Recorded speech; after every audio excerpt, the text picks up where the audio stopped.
Good evening, everybody. Thank you for joining us at Executive this evening. And it's absolutely fantastic to see so many people in the room here to see the first true raft of decisions coming through that are the Labour administration's decisions on our commitments and priorities for the city. So it's Thursday, the 12th of October, 2023. We have a very extensive agenda. And when we get through to the speaking section for members of the committee, I'll ask you at the beginning of the section of the agenda item to indicate to me if you want to speak, and everybody who wants to speak will get one opportunity. Because otherwise we could be here a very, very, very long time. But before we start also, I'd like to ask everybody who is present if we can observe a minute's silence for our personal reflections on the devastating events for civilian communities in Israel and Gaza that we've all seen and they have experienced since Saturday. So please, can we observe that silence now? Thank you.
Thank you, everybody. That's thank you for observing that minute silence.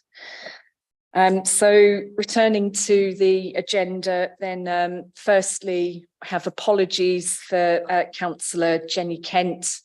She has a job share with Councillor Kate Revilius, and Councillor Revilius is here this evening in the role as executive member of Environment and Climate Emergency.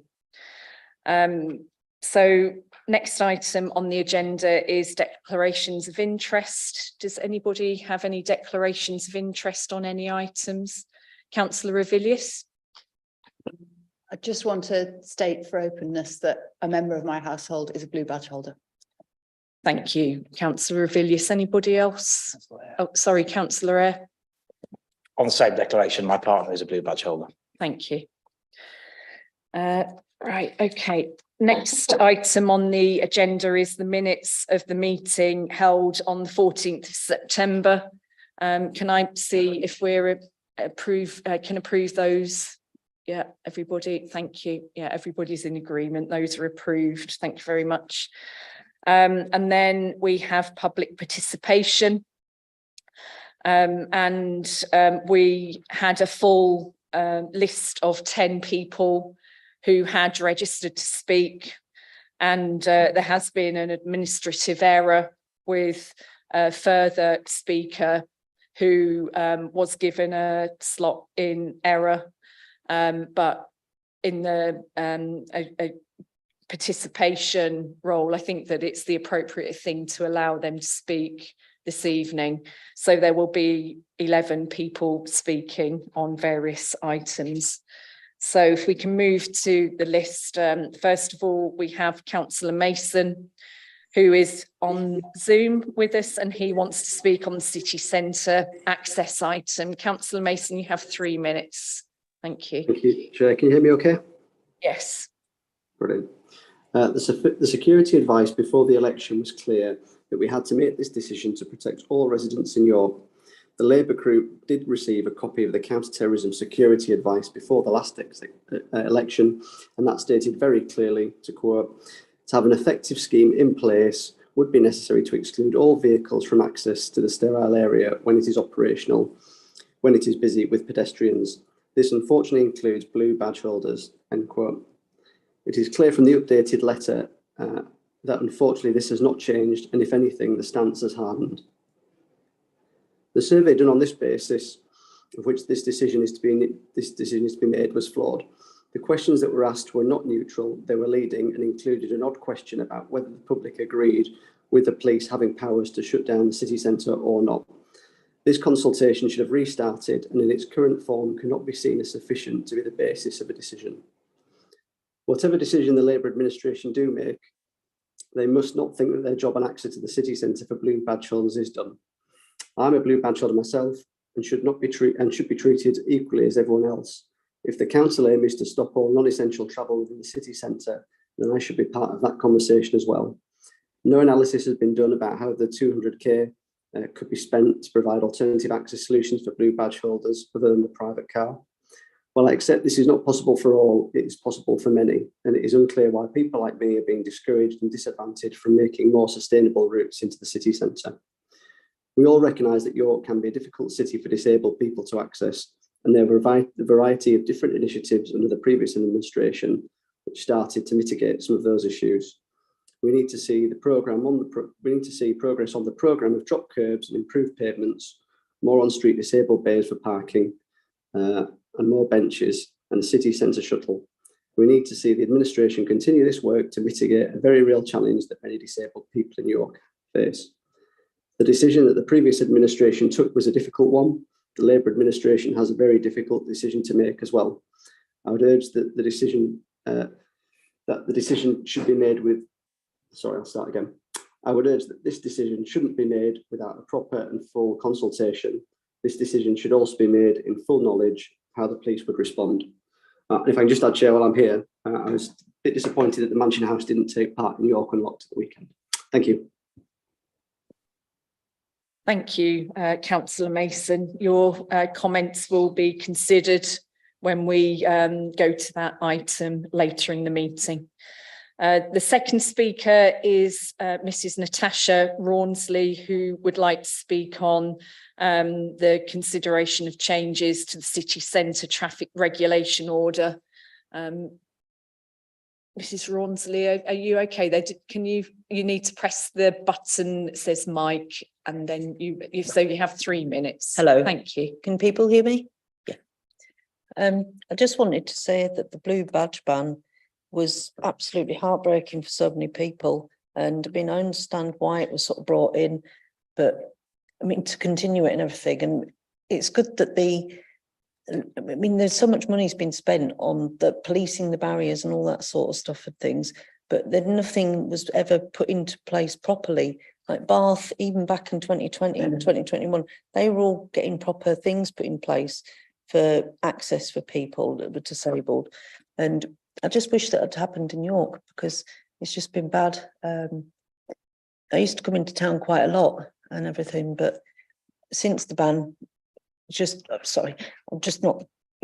not really possible and things like that. And I mean, it means you have to go and shop outside of York places and everything. And York's such a lovely city. I moved here when I was 10 and it was sort of felt like home, you know.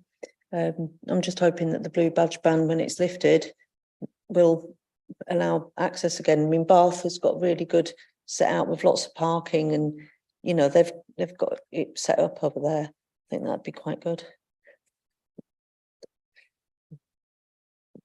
Thank you, Mrs. Rawnsley. Do you want to say anything else? You have just that my dear husband Derek, who passed away in 2021.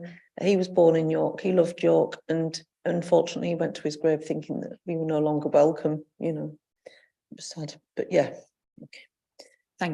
Thank you for your comments, and they will be considered along with everybody else's at that agenda item. And thank you for coming today. Our third speaker is Gwen Swinburne, who would like to speak to us on governance matters and the access to the city centre. Thank you.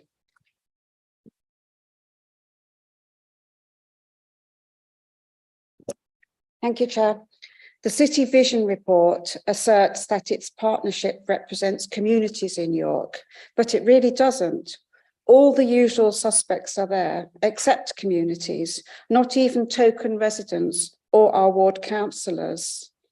If this was being done in the outer wards, the town and parish councils would have that role.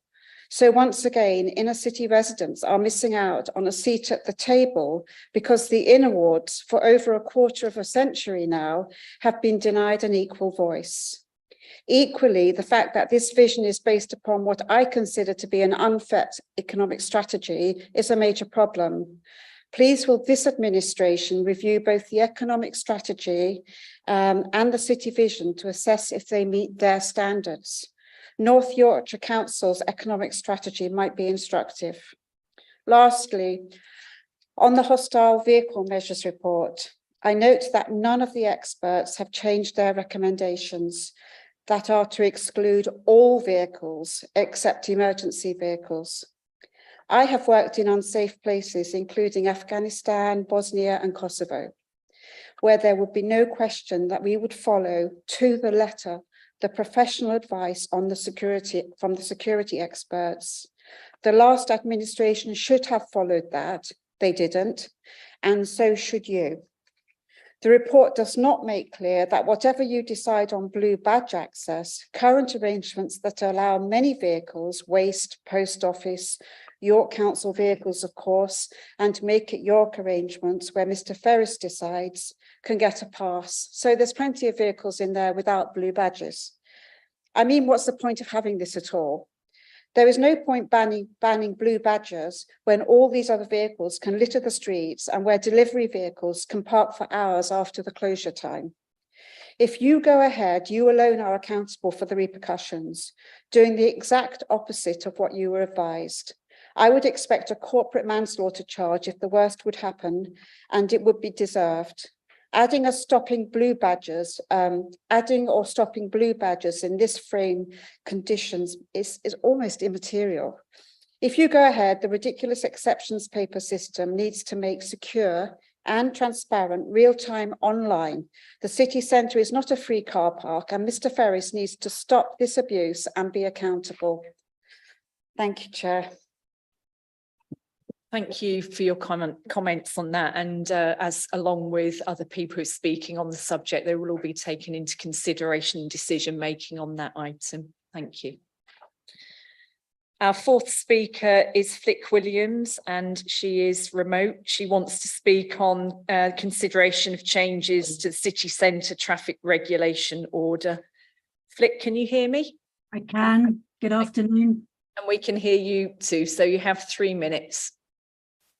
Elected members, the long-awaited moment arrives. In anticipation of the decision you will make tonight, I thank you for keeping your election pledge, for recognising the human rights of disabled people, and for having the political courage to stand up to the security industrial complex. As we move forward, I trust that learning has resulted from the first part of the consultation. Asking disabled people to be complicit in their own exclusion from the Christmas market was a deeply flawed approach to equalities. If the city hosts events, they should be for all to enjoy, and if not everyone is enabled to access them, perhaps they shouldn't happen at all. Likewise, impacts on pavement cafes must be considered in relation to lost revenue for all city centre businesses by the exclusion of blue badge holders since 2020. The purple and grey pounds spent elsewhere over the last 4 years of our exclusion, an incalculable loss to the city centre economy. So as we embark on stage 2 of the consultation, I implore you to work with us in genuine co-production to craft a solution for our admittance that does not create further barriers to inclusion and participation, nor disadvantages some impairment groups over others. Blue badges are allocated to people, not vehicles, which adds a massive layer of complexity to finding a solution that genuinely works for all. And as you launch your transport strategy simultaneously, disabled campaigners are mindful of the potential clashes between your overall objectives of mitigating climate change and promoting equalities and human rights. Because let's be honest, that conflict is only too apparent. Just last night at Licensing and Regulatory Committee, we heard how the requirement for electric wheelchair accessible taxis is a barrier to getting more on the road, and the unmet demand of disabled people only increases. The rollout of 53 new government-funded EV buses with only a single wheelchair space, when many cities are getting new buses with 2, flies in the face of reducing private vehicles on the road. At Bus Accessibility Day, we're a married couple who would like to travel by bus but can't because they are both wheelchair users. The rollout of infrastructure such as bus stop bypasses is problematic. Evidence from research by TRL is that up to 43% of cyclists do not stop at pedestrian crossings, even when there are mini zebras. Blind pedestrians report self-excluding because they fear for their safety sandwiched between buses and cyclists they cannot hear. Research shows that disabled people already make 40% fewer journeys than non-disabled people. My fear is that in pursuit of removing congestion and improving air quality, it is disabled people once again who will bear the brunt and be overrepresented in the group of citizens making fewer journeys. I don't doubt your commitment to equalities. I am less sure how that stands up against the net zero agenda. Thank you. Thank you for your comments, Flick, and they will be considered in our decision making on the items that you've mentioned. The next speaker is Mrs. Diane Roworth, and she is remote too. And she has also asked that if everyone who speaks today, committee members that is, if you can say your name first before you speak, so that when she's watching remotely that she knows who is speaking, please. So Diane is going to speak to consideration of changes to the city centre traffic regulation order. Diane, can you hear me? Yes, I can. Thank you very much. You've got me okay? Yeah. Yes, you have 3 minutes. Thank you. Firstly, referring to our city centre vision, it is a delight to see that improved accessibility for disabled people, the creation of an age-friendly city, and the aim of being a welcoming and accepting city centre for all is the vision. When, not if, this is achieved, we will once again have a city we can be proud of. This links to agenda item 7, restoring access for blue badge holders. I thank officers for including the 2023 updated technical guidance on the public sector equality duty. I'd like to highlight information in that guidance relevant to the report tonight. Firstly, the public sector equality duty and human rights are laws that must be observed not just by elected members, but their staff and organisations like Make It York and the police. So when making recommendations, everyone needs to understand their responsibilities.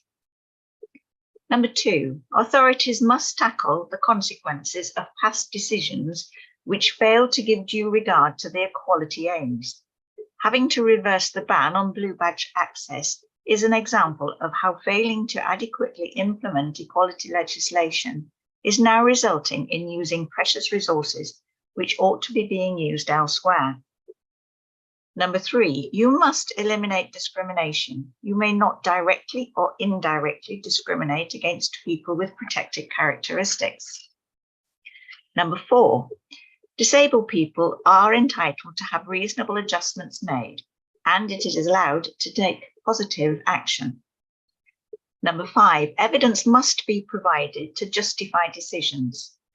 The evidence of accidents in Annex F is woefully inadequate, and yet it is used to highlight safety concerns. It is so muddled you can't draw a conclusion from it, and there is nothing to say that accidents were caused by people displaying a blue badge. If safety is a real issue, implement a low speed limit. It's good to see the evidence for reversing the ban, and it's overwhelming. The postcard campaign and the response to the consultation, which by no means reached every disabled person or those associated with them, was impressive. Let's not forget that when we talk about blue badges, we are talking about real disabled people, not cars. And when disabled people spell out the harm done to them, which is continuing, you need to take steps to reduce that harm. Finally, costs. The guidance says you cannot use the excuse of having no money to justify discrimination and to not make reasonable adjustments. Choosing option 3 is the right thing to do now. Working with disabled people to achieve the best way of doing this is also the right thing to do. We want access in the same ways as before COVID. Work with us to achieve that. Thank you. Apologies. Thank you for that. Thank you for your comments, and we will consider your comments along with everybody else when we look at that item. Our next speaker is Anthony May, and he would like to speak on York's new local transport strategy and plan, and you have 3 minutes. Thank you. Thank you, Chair. I'm speaking on behalf of York Civic Trust, and we warmly welcome the report before you today, which sets out a clear vision for transport, specifies 10 objectives that need to be achieved, and the 9 policy focus areas. And we would stress that work is needed on all of those if those objectives are going to be met. However, it's now almost 3 years since the Council invited us to advise on the local transport plan, and much time has been lost since then. And we now have an urgent task for the Council to produce its plan in time for the mayoral elections next year. So I'd like to offer on behalf of the Trust 3 recommendations for that process. The first relates to targets. And we note that the targets are going to be considered by the executive member next month. We would like to suggest those targets are set for each of the 10 objectives, and for 2027, 2030, and 2037, so that we can observe the success, the achievement of the plan over time. And we suggest focusing on those rather than the ones for individual modes, which are contentious, because if you focus on targets for objectives, then everybody can see what will be achieved if the strategy is successful. Secondly, the executive member will be asked to approve a set of specific policy measures next month. And again, we very much welcome that, but it's important to stress that just saying what you're going to do does not demonstrate that the objectives will be achieved, the targets will be achieved.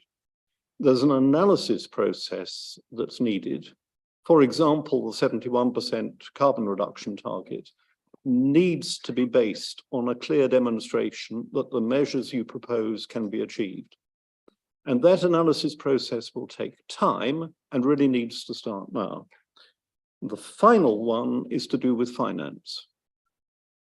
The proposals in this strategy will cost the council.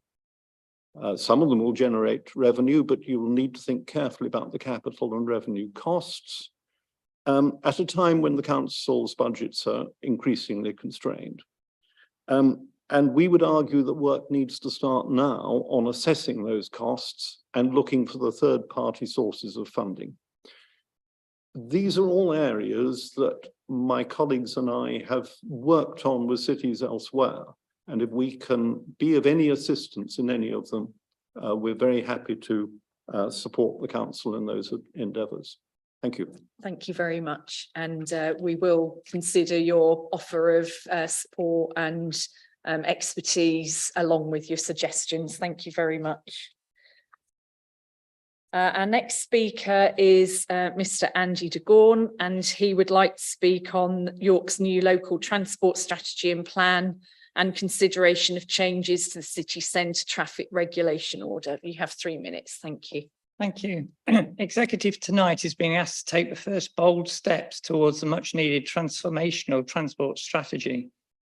But there's much more needs doing with a sense of urgency, notably progressing work already approved or being designed. York needs better cycling, walking and bus networks that can provide realistic alternatives so that fewer residents are dependent on a private car and at least 20% fewer car trips are made. Detailed implementation plans and annual targets promised the next month must show how they can deliver our climate change strategy at the same time reducing congestion and improving health.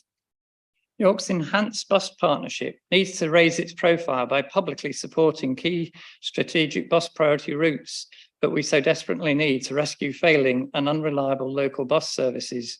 Short-term bailouts and delayed marketing efforts are eating into the government BSIP funding earmarked for major infrastructure changes. These are still no further than feasibility stage, despite a funding horizon of March 2025. It's great that the preliminary design contract for the Jubilee Terrace £1 million Active Travel England funded cycle route has at last been awarded, but item 7 Annex E shows little or no progress on a range of city centre measures, from better cycle parking, north-south cycle route, and freight delivery cargo bike trial.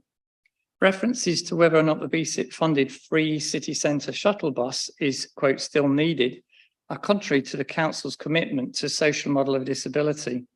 As just one of a list of inclusive measures to provide better access for a wide range of people, it would cater for many disabled people in York who don't own or use cars or wish to move around the city centre with ease with family and friends. Agenda item 7 is a welcome step towards boosting Blue Badge accessibility, not least commitment to work with Make It York, redesigning the Christmas market to enable safe Blue Badge access. In any event, it's clear that staffing of security barriers will be critical, not least not just to check credentials, but also to advise on walking pace driving, where to park and exit and pick up arrangements.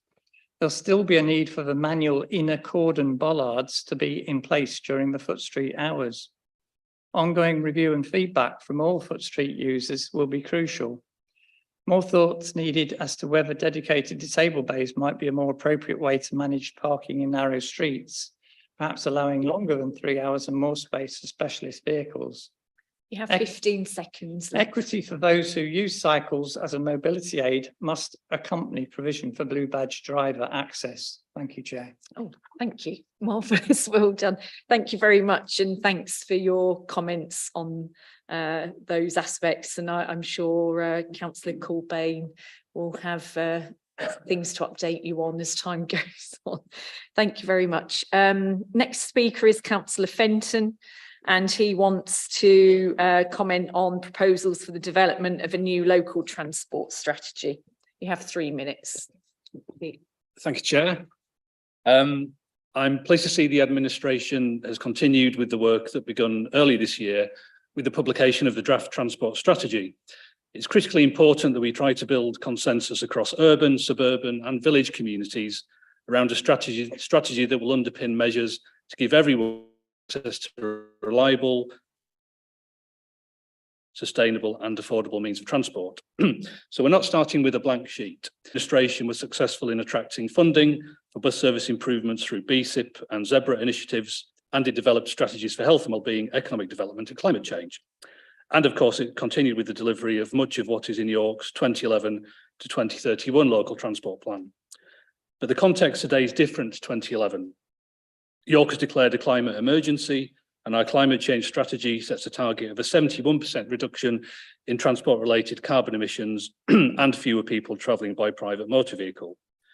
There is much in the vision and objectives which is similar to what was published in February and is to be welcomed. The challenge, I suspect, will come as we debate possible interventions which seek to deliver those objectives. It will be important to be clear about what the measures are designed to deliver, such as better bus reliability, or making cycling routes safer, or improving air quality. Also what the transport modelling suggests will be the impact if there were to be no reduction in traffic volumes. The views of residents who use those routes, or who would like to be able to use those routes, will need to be listened to, and there'll need to be meaningful dialogue in response to feedback. We often see measures designed to promote public transport use and active travel described as an attack on motorists. But in fact, the opposite is true. Investing in measures which make public transport and active travel more appealing should help to free up road space for those for whom alternatives to the car are not an option. The establishment of an expert group is an interesting idea to tap into the undoubted knowledge and expertise that does exist, but I would ask that the names in terms of reference for that group, the names of the members and the terms of reference are made publicly available. It will be critical for the consultation to be designed and delivered in a way that makes it easy for residents in all parts of the city and from all backgrounds to participate and not be dominated by those with the loudest voices or the sharpest elbows. To that end, it would be helpful for materials to be made available to councillors so that we can encourage participation in the communities that we represent. Thank you. Thank you, Councillor Fenton, and those comments will certainly be considered by Councillor Corbane. Our next speaker is Andrew Lowson, and he wants to speak on our city centre vision. Would you like to come to the table? You have 3 minutes. Thank you.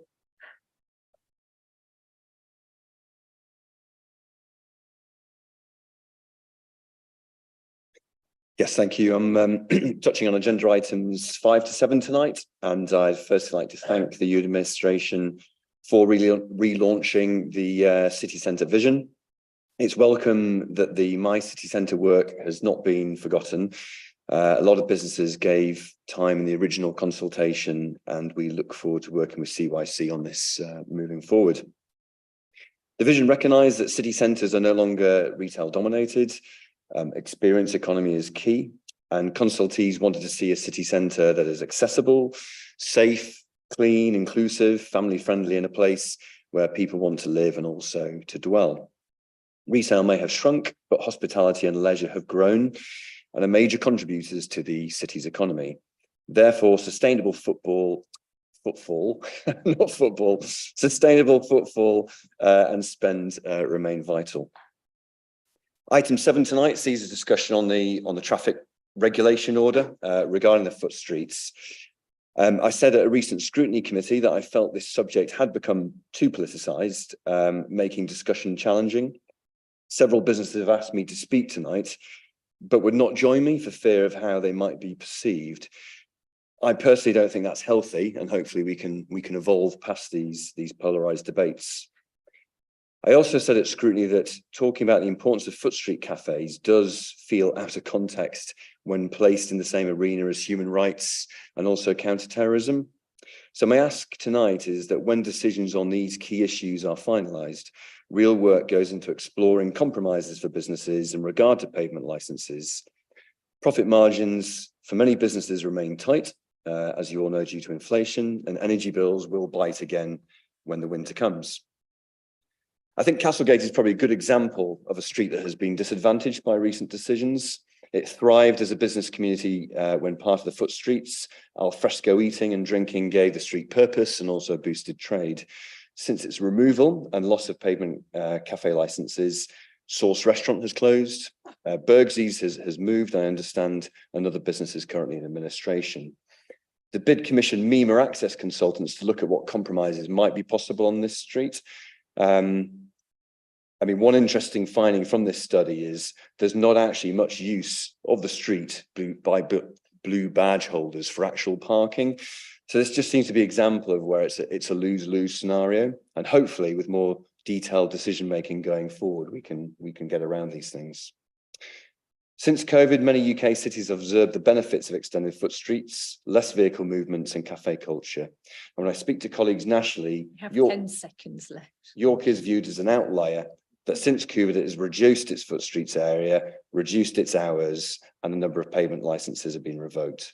So let's not take too many steps backwards in order to go forward.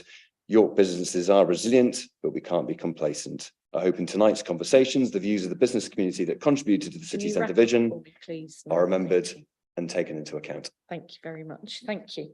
Thank you. Your comments will be taken into consideration. I'm sure there'll continue to be further dialogue on the issues that you've raised. And our 10th speaker is Anna Semlin, and she would like to speak on transport and movement plan. You have 3 minutes. Thank you. Thank you for aiming for significant traffic reduction. I wrote this book in 2000 on traffic reduction, and I work for 20's Plenty for Us. And I urge you to include safety. The transport strategy doesn't currently mention casualties or speed. Traffic reduction only wins big by promising road safety.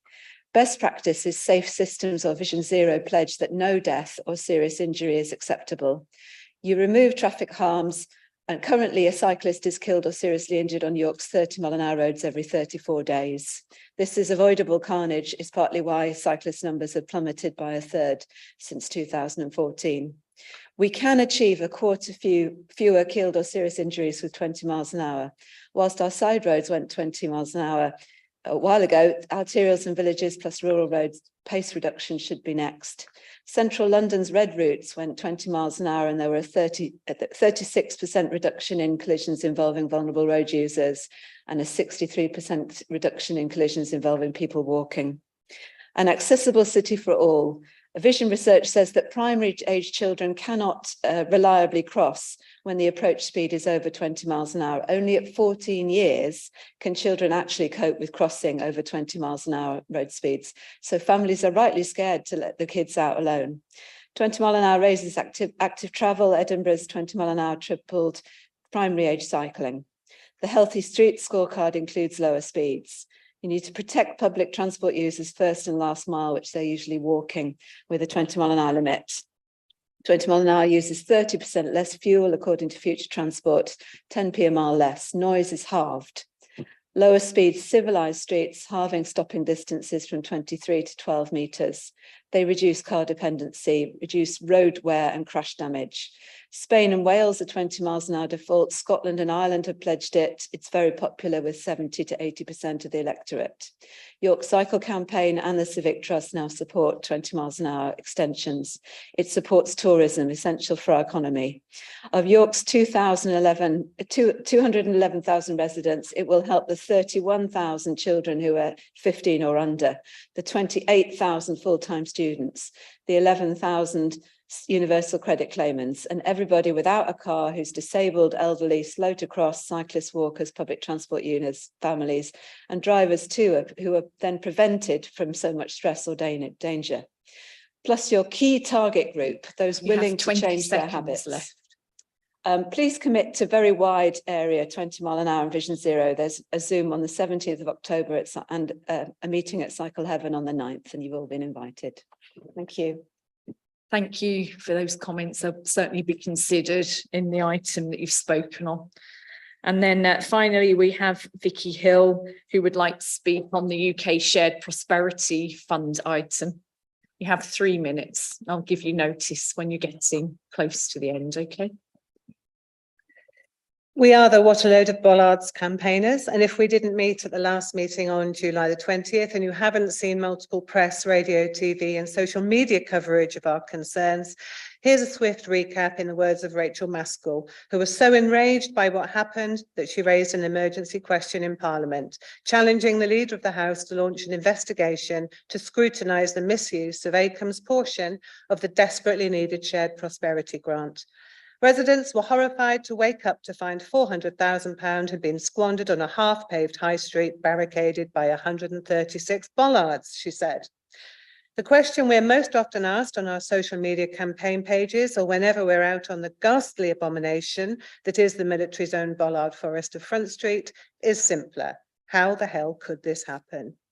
Since we last met here, our online petition has continued to climb and paper petitions are still being handed in from the shop's owners who, like the residents, are waiting frantically for some good news. To us, the way forward is easy because the work has already been done. A £20,000 consultation discovered, unsurprisingly, that local people and businesses wanted a wide open space on one level, communal areas with benches, trees, planters, cafe seating and provision for our much loved market. We have shown you previously multiple examples across the UK where councils followed basic modern urban planning practice and developed high streets that encouraged, not blocked, social interaction and ease of movement for everyone, whatever their mobility level. Today, we urge you not to get buried in yet more costly consultations and time-wasting committee meetings. These have already happened. You know what needs to be done. And if you don't, we who have spoken for most of the year to local residents and businesses can tell you. We will not accept a couple of flower baskets and the removal of a handful of bollards. We want you to get rid of them altogether. Please be brave, be visionary. Do not try to please everyone and end up back in the starting position. Dump the bollards, have a sensible talk about pedestrianising the area. Remember, cars are not allowed there during the day anyway, and delivery and disability vehicles aside do not need to be there. Ignore wails about expense. The bollards themselves were just a small portion of the overall cost of the shambolic scheme. Aim for something we can be proud of and rid yourself quickly of something that has made York Council a laughing stock. I am not over-egging this. Acombe Bollard Forest has made it onto Wikipedia. 30 seconds left. Acombe is famous in York for having a very high concentration of street bollards. We've even done the designs for you with the help of a very experienced urban architect who was horrified about the embarrassments of what has been done to his area. Let's please aim quickly for the best example of urban high street planning. Hashtag what a load of bollards. Thank you. Thank you for those comments, and they will be considered in that item, which is on the agenda later. Right, okay, thank you everybody for participating in public participation. That was a lot of people, and it's great to see so many people want to participate, so thank you very much for that. Moving on to the next agenda item is item 4, and that's the forward plan. Does anybody have any comments on the forward plan? No. So are we in agreement to accept that as it stands and keep updating it as we move forward? Yes, thank you. Thank you. Everybody's in agreement with that. Right, item number 5 is development of a new York local transport strategy. And I believe that this is James Gilchrist and Julian Ridge who is going to speak on this item. So if you'd like to come to the table. Thank you.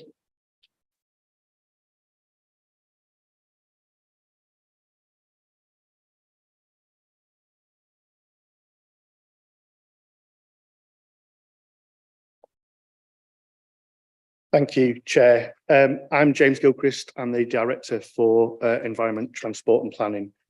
So the report updates you on the next stage in the development of a local transport plan, the principles of which have been reviewed within the context of a new council plan and refined to reflect the 4 key commitments and the 6 priorities that contains. The next step after this report is the detail underneath these principles and how they're actually achieved. So how do we actually achieve them, the targets and the policies that will sit underneath these. We had a workshop on Friday last week, which all members were invited to start the process of developing those commitments. And all members have also been emailed to engage in the development of this fine detail. The plan is then to take that to scrutiny later this month before a draft is considered by the executive member for transport in November. Then we'll commence a significant period of consultation, and that's detailed in Annex C. This is not just about the way the principles are achieved, but also identifying the key routes for specific modes and allowing residents to identify any issues on these routes. So to be clear, the consultation, I think some have misunderstood it, is around the detail below this. It's not just on these top level principles. The report also proposes the establishment of an expert group, and just to clarify, that's to advise officers and members. It's not to make any decisions. Julian, have I missed anything you want to add? Hello, yes, I'm Julian Ridge. I'm the Sustainable Transport Manager and Policy Lead for Transport in York. No, I think there's nothing further to add. Thank you both. As I said at the beginning, if you'd like to speak on this item or ask questions, you'll get one opportunity. So if you'd like to be added to the list, please can you indicate now? Okay, thank you.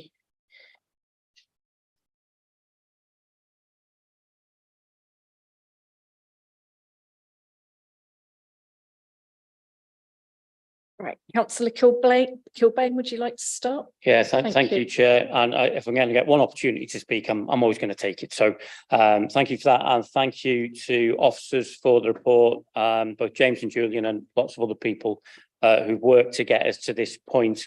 And it is a real pleasure to launch the process that will lead to a coherent, joined up, integrated transport plan, just like the one we promised to residents when we knocked on thousands of doors that we were delivered and they were keen to see. Well, they have spoken and now we are delivering.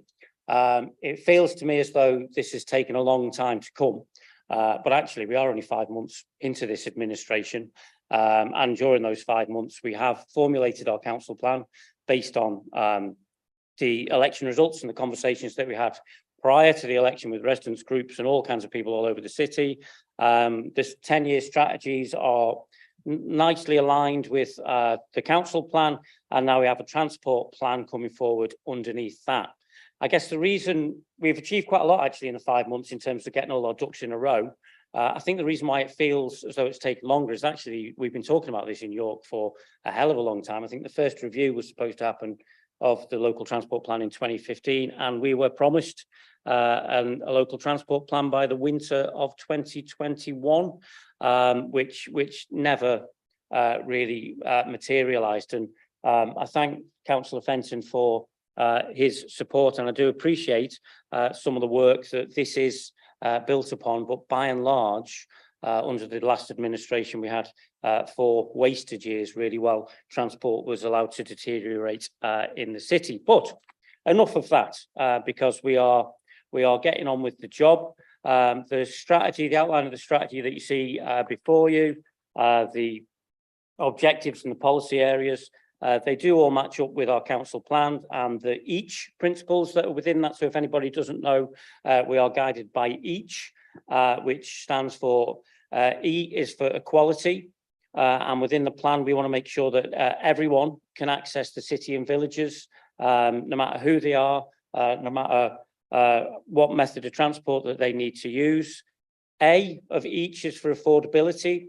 So we want to ensure that transport, sustainable transport, is cheap for people, and there's outcomes cheaper than walking, and cycling's pretty cheap too. And we're also working with the bus companies to keep them affordable.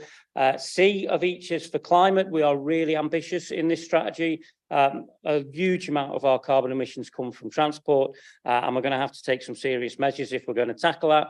And H is for health and well-being, and that's not just sort of active travel, sort of wheeling, walking and cycling, but it also means cleaner air, and it means delivering livable streets where people want to live. So what I'm asking you to do is to endorse the vision that we've got on page 20. You'll be pleased to know I'm not going to read through all of these. Support the objectives as outlined on page 21, the 10 objectives there, and the policy areas that go beneath that we think we need to focus on to deliver those objectives. So what we're laying out here is what it is we're trying to do, why we're doing it, what we're trying to achieve, and what we need to focus on to make it happen. Once we've agreed this, it will give us a really solid foundation upon which we can build our local transport plan and our movement and place plan. So in other words, what measures do we need to put in place to enable us to meet all of our objectives and fulfill those policies? So those plans as to what measures we need to put in place will be drawn up after extensive consultation that will run from November through to January. And we need to make sure, and we are making sure, and credit to Claire Fole and her team on this, that we reach all of those hard to reach groups that sometimes get missed out of transport consultations because sometimes the people who respond are sort of geeks like me. We need to make sure that people who need it most are getting consulted, and that consultation will break new ground, I think, for York in terms of the council, in York Council, in terms of accessibility to it. So we're seeking the exec's permission to launch that consultation to residents and stakeholders. That's detailed in Annex A, and allow for that to be launched at my executive member decision session, presuming I'm still in post, in November. And this may seem a little rushed, but we're trying to catch up here because clearly a transport plan should have been getting ready to put in place 2 years ago. But I think, as one of the speakers said, we must make sure that we're ready for the incoming mayor, that we've got the makings of a good local transport plan, but we've got a movement and place plan that we can present to that mayor that's evidence-based, that has the support of the population, that it is what York wants, it's what's best for York and for the wider region, so that we're in a strong position when that mayor comes into office. So credit to all of the officers for getting to this stage. There's been a lot of work behind the scenes.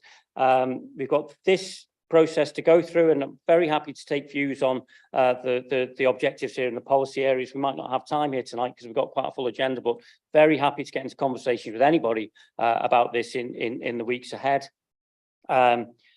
because obviously we can't do all of this on our own. So we are also seeking an expert group. You want me to wind up, don't you? I can tell. I'll be very quick. We are seeking the support of an expert group. I'm asking authorization to do that.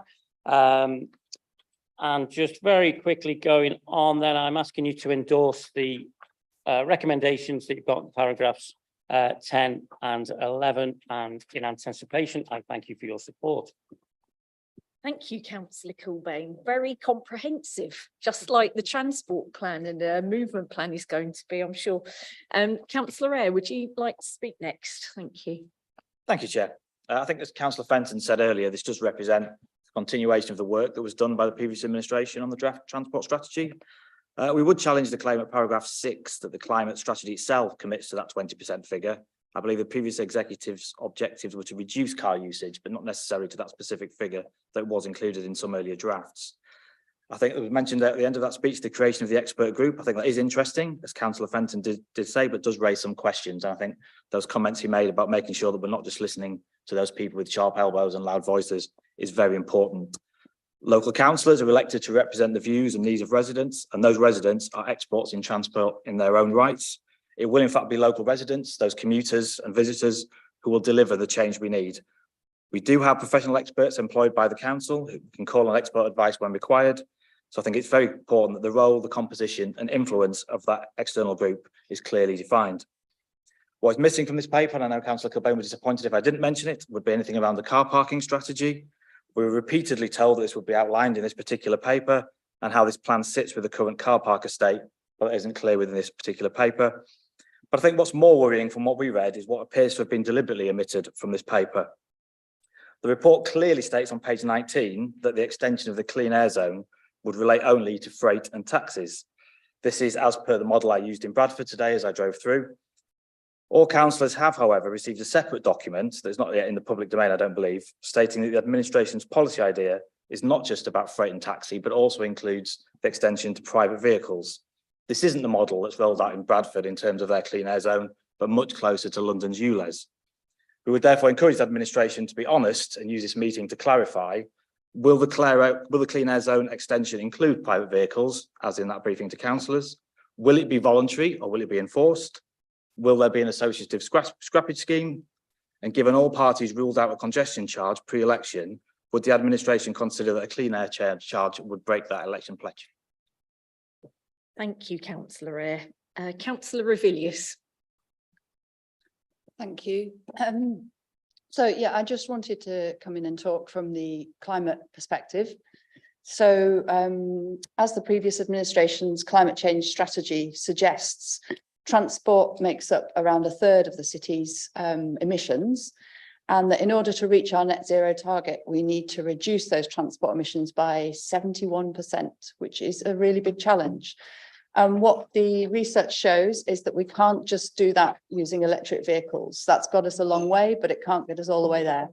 So we know we've got to do more. And that's obviously clearly one of our objectives in this transport strategy. But I also wanted to reassure some of the public speakers that this isn't a battle between equalities and net zero, because the aim of this transport strategy and the aim of our administration is very much to bring benefits to everybody. And the transport plan is designed to improve access for people. So we're going to see a reduction in traffic congestion, improved health, an improved economy, greater climate resilience, and improved accessibility.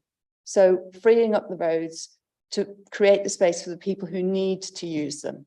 Meanwhile, giving other people more options across the entire city, more transport options, so that you're not car dependent. So this transport strategy is not trying to pitch equalities against net zero. It's absolutely not trying to do that.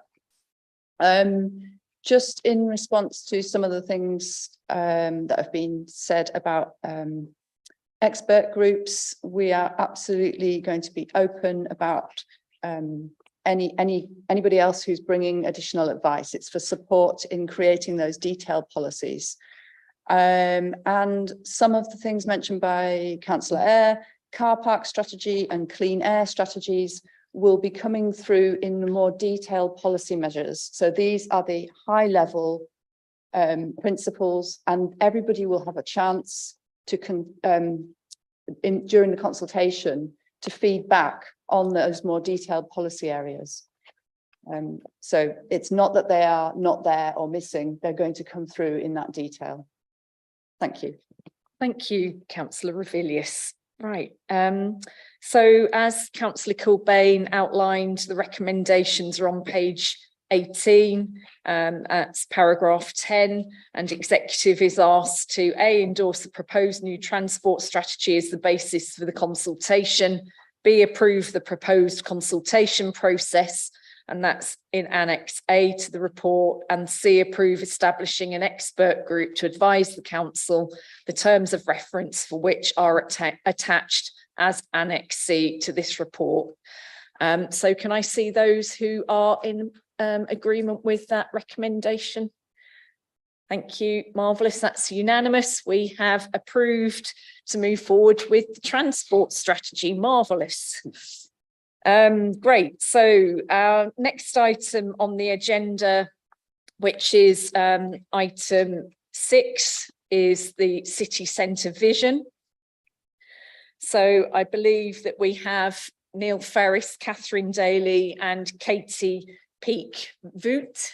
I apologise, Katie, if I have just pronounced that incorrectly. Was that okay or not? Peake-Vout. Okay, sorry about that, Peake-Vout, who are going to introduce this item for us. And it starts on page 53 of the agenda pack for everybody. Please go ahead. Thank you, Chair.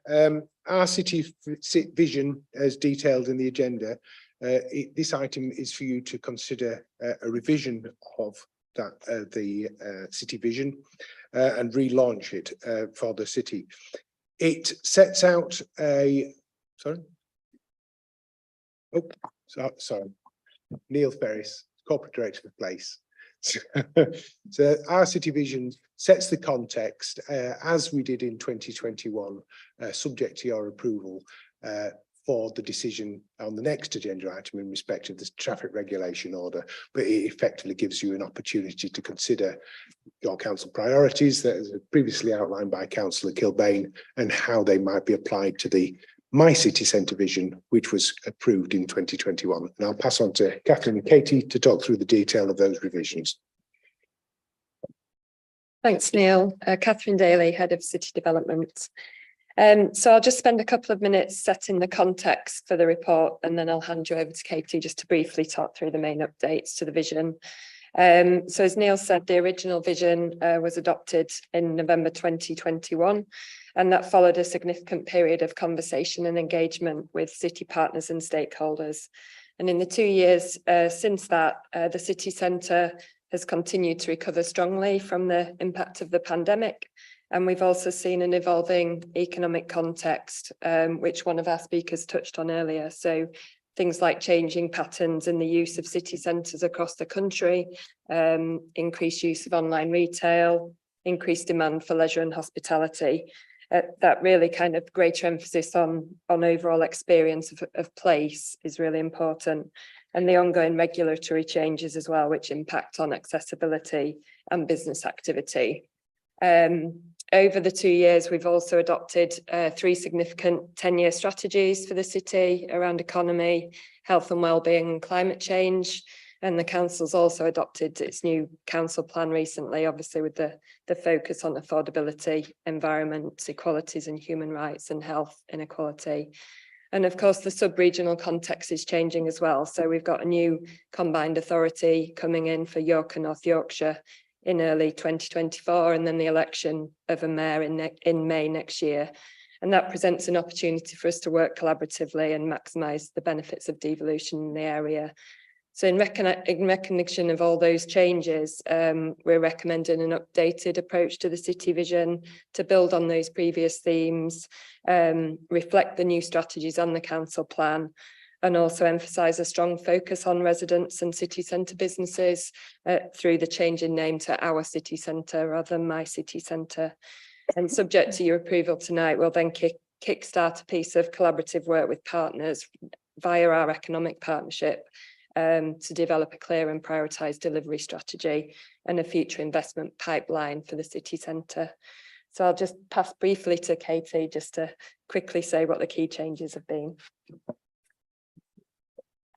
Katie Feetbout, City Development Programme Manager. There's not too much left to say. I suppose it's just to highlight that the vision, aside from the new theme that focuses on delivering the new climate change strategy specifically in the city centre and looking at how we can apply it specifically in the city centre, the detail in the themes has remained the same. We've just kind of pulled out some of the keywords from the detail, really emphasising the focus on residents and accessibility. And it's not completely new. It's just really emphasising those key points. But I won't say anymore. Thank you, Katie. Yeah, it really is.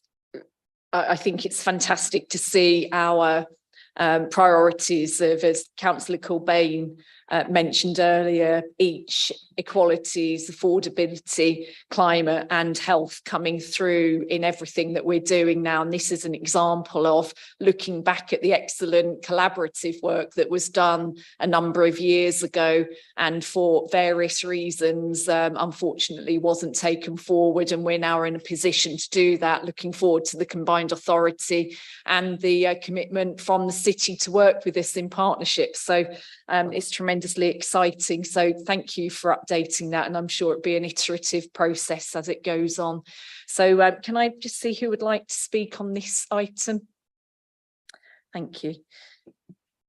Councillor Kilbane, would you like to go ahead? Yes, Chair, and thank you. And with apologies to Diane Roweth from before, I'm Councillor Pete Kilbane. I'm Deputy Leader of the Council, Executive Member for Economy and Transport, and quite busy tonight. I'm very happy to move the recommendations in paragraph 30 to 32, and I thank the officers for all of the hard work that's gone into this report and into this vision, and thank all of the partners that have been involved, and there are many, in getting it to this point, and also thank the previous administration who did most of the work on this vision. We were a bit surprised to find that sustainability of the city had been missed out of the original vision, so we've corrected that and we've added a sustainable city fit for the future, which you'll see in paragraph 43. I do find it quite odd actually that the previous administration really struggled to deliver on the green agenda, but given some of the comments that I'm hearing tonight from Nigel Eyre, maybe Councillor Eyre, maybe it's not that odd. Okay, so credit to all the residents, businesses and stakeholders who've engaged with the formulation of the vision. It does fit well into our council plan, One City for All, as voted for by the residents of York, and the each principles that it contains. It's hardly surprising that the vision matches the council plan, because the offer that we made to the city last May evolved through meaningful discussions with residents, businesses, unions, civic society, charitable sector, community groups, etc. So we're confident we have a mandate to relaunch this vision with a stronger focus on residents' equalities, affordability, climate resilience, carbon reduction, health and well-being. And most importantly, we'll pick up the delivery strategy, which was paused back in the summer of 22. We have spent the first 5 months getting our feet under the table, understanding how things work, talking with partners, asking them what they need, making sure all our strategies are aligned. And from that solid basis, we'll start to deliver what you're seeing tonight. Delivery on blue badge access, delivery on the local transport plan, delivery on inclusive and green skills, delivery on the community fund for free school meals, delivery on biodiversity net gain, delivery on the Aiken bollards. Hope I haven't stolen anyone else's thunder. And this is the difference with this administration. The new city centre vision will be delivered primarily through our economic partnership. This organisation will be revitalised, not as a talking shop, but as a board that oversees the task and finish groups that will make this vision a reality. The board and the task and finish groups will consist of stakeholders, experts in the field. I know, not everybody's got time for experts, but we still believe in experts. Experts in the field who know what they're talking about and will show us how we can deliver those results. And finally, the delivery of the vision gives us a mechanism to rejuvenate our tired-looking city centre, make it accessible for all, and a place that residents can be even more proud of. So yeah, I thank officers for the report, and I ask the exec to endorse recommendations 30 to 32. Thank you, Councillor Kilbane. Councillor Eyre. Thank you, Chair. Councillor Eyre. I'm the leader of the Liberal Democrat group and ward councillor for Hughes Without. Just checking there for a while, we still were on agenda item 6. I got the entire agenda and back again, but I'm glad we're back to where we started. Clearly, as a group, we continue to support the city centre vision. I think, as Katie mentioned, this is primarily minor semantic tweaks, and it is a relatively brief paper, so it's difficult to see some of the detail behind it and where some of the changes are. So some of the anomalies that we spotted in this particular changes may actually be justified and shown elsewhere. So, for example, it misses out the events, experiences and sustainable investment in public spaces. That appears to have disappeared from the strategy, as has thriving businesses and no empty buildings. There's also the removal of working with Make It York, which raises questions about why you wouldn't want to work with Make It York in terms of developing strategies.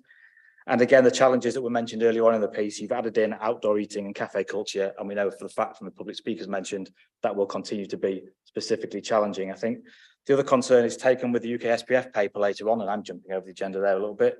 There is significant movement of funding that was dedicated to the city centre from the UK SPF elsewhere. I think when you take that with some of the things that have been removed from that strategy, it does raise a lot of questions, which may be justified and may be mentioned elsewhere, but this paper doesn't show it. And I think in response to some of the comments from Councillor Kilbane, he's absolutely right. Delivery will be key. This hasn't delivered anything yet. What we'll be looking for is what is actually delivered off the back of this. It is a bold vision. It's always been a bold vision. We look forward to seeing the funding streams. We look forward to seeing action being taken. Thank you, Councillor Eyre. Right, so we're ready to move on to the recommendations then on page 57. And they are in paragraphs 30, 31 and over the page on paragraph 32. So we have support the overarching aims of the vision for the city centre approved in November 2021, which set out an inclusive vision for the residents and business. Paragraph 31, approve the updated themes which set out the key aims of the vision and emphasise the focus on residents and city centre businesses through the change in name to Our City Centre. And 32, instruct officers to work with the economic partnership to bring together key partners and stakeholders to promote effective collaboration on delivering the vision for the city centre through the creation of a joint delivery strategy. So can I see those who are in favour of those recommendations, please? Great, thank you. We have unanimous agreement and we will move forward with our vision, our city centre vision, which is absolutely fantastic. Thank you, everybody, and thank you, officers, for helping us with that. The next item is agenda item 7.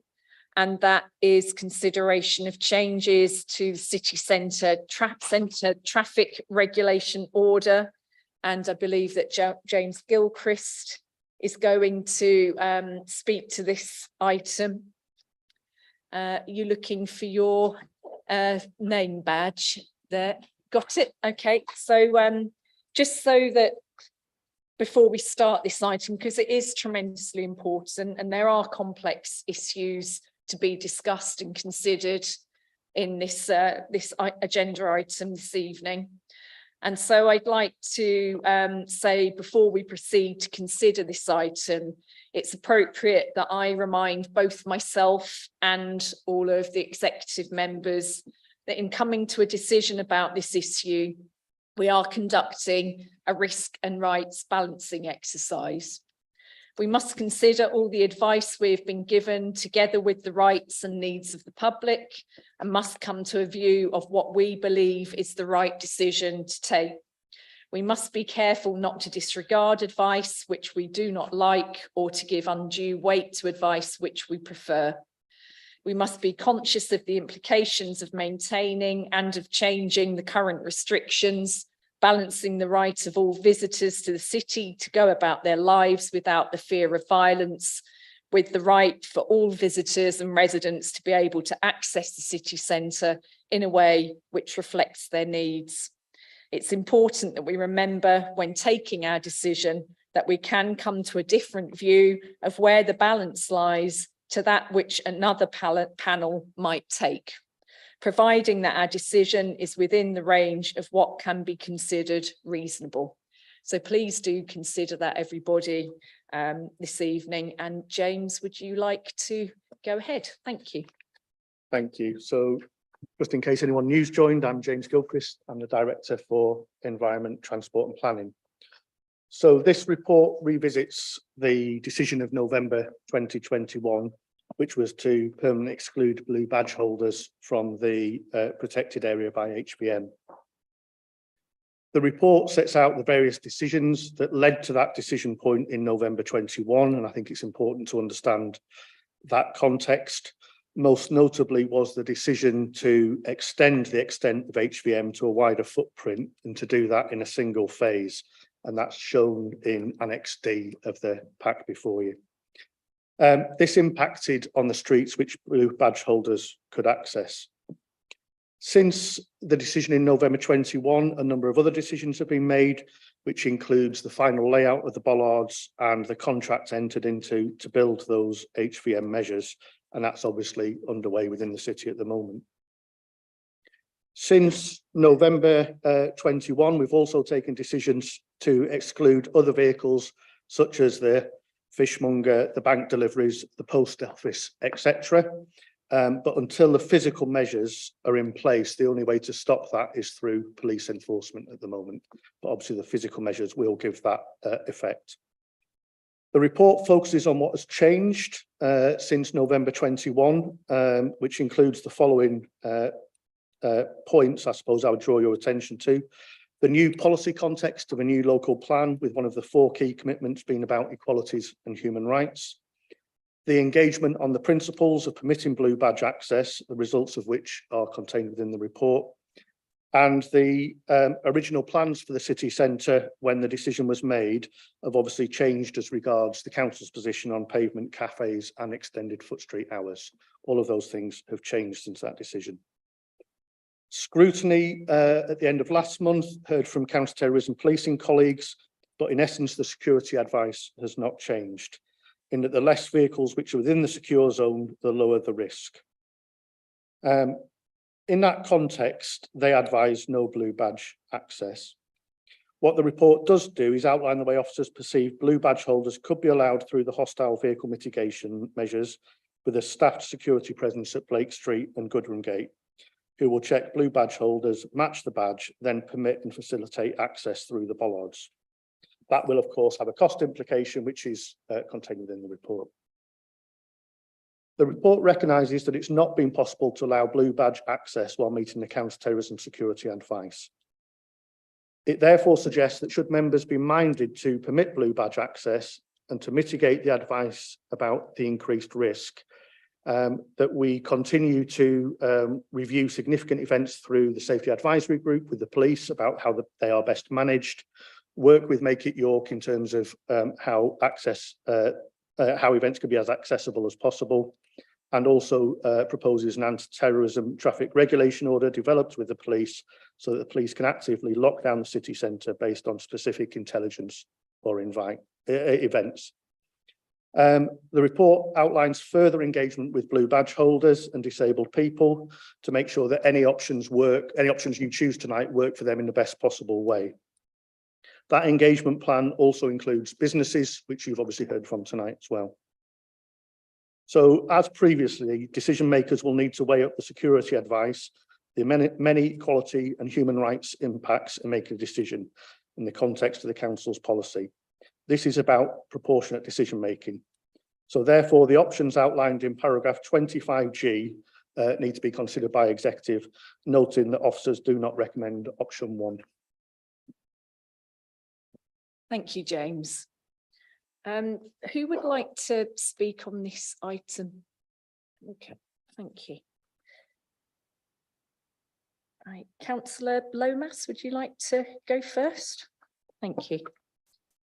Thank you, Chair. Councillor Katie Lomas, Aiken Ward, and Exec Member for Finance, Performance, Major Projects, Human Rights, Equalities and Inclusion. I'm going to start by addressing the reason that I didn't declare an interest at the start of this meeting. A few years ago, in a council meeting, I was advised that I could not participate in a debate about city centre access because I have a blue badge. There was uproar and the incident made the national news. Monitoring officers from councils across the country contacted me directly saying they disagreed with the approach that had been taken. Having a blue badge is not a perk or something that is a benefit in kind. It is a reasonable adjustment in law, a tool to level the playing field and to enable me to do the things I need to do despite the disabling nature of our society and built environment.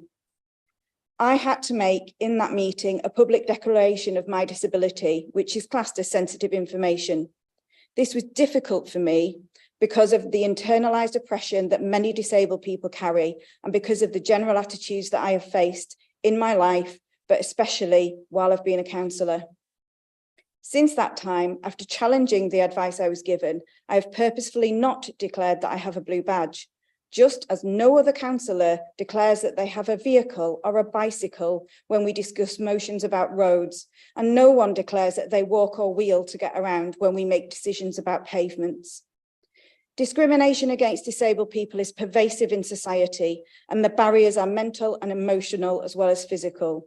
I would encourage all my fellow councillors to share my approach and not declare a blue badge as an interest.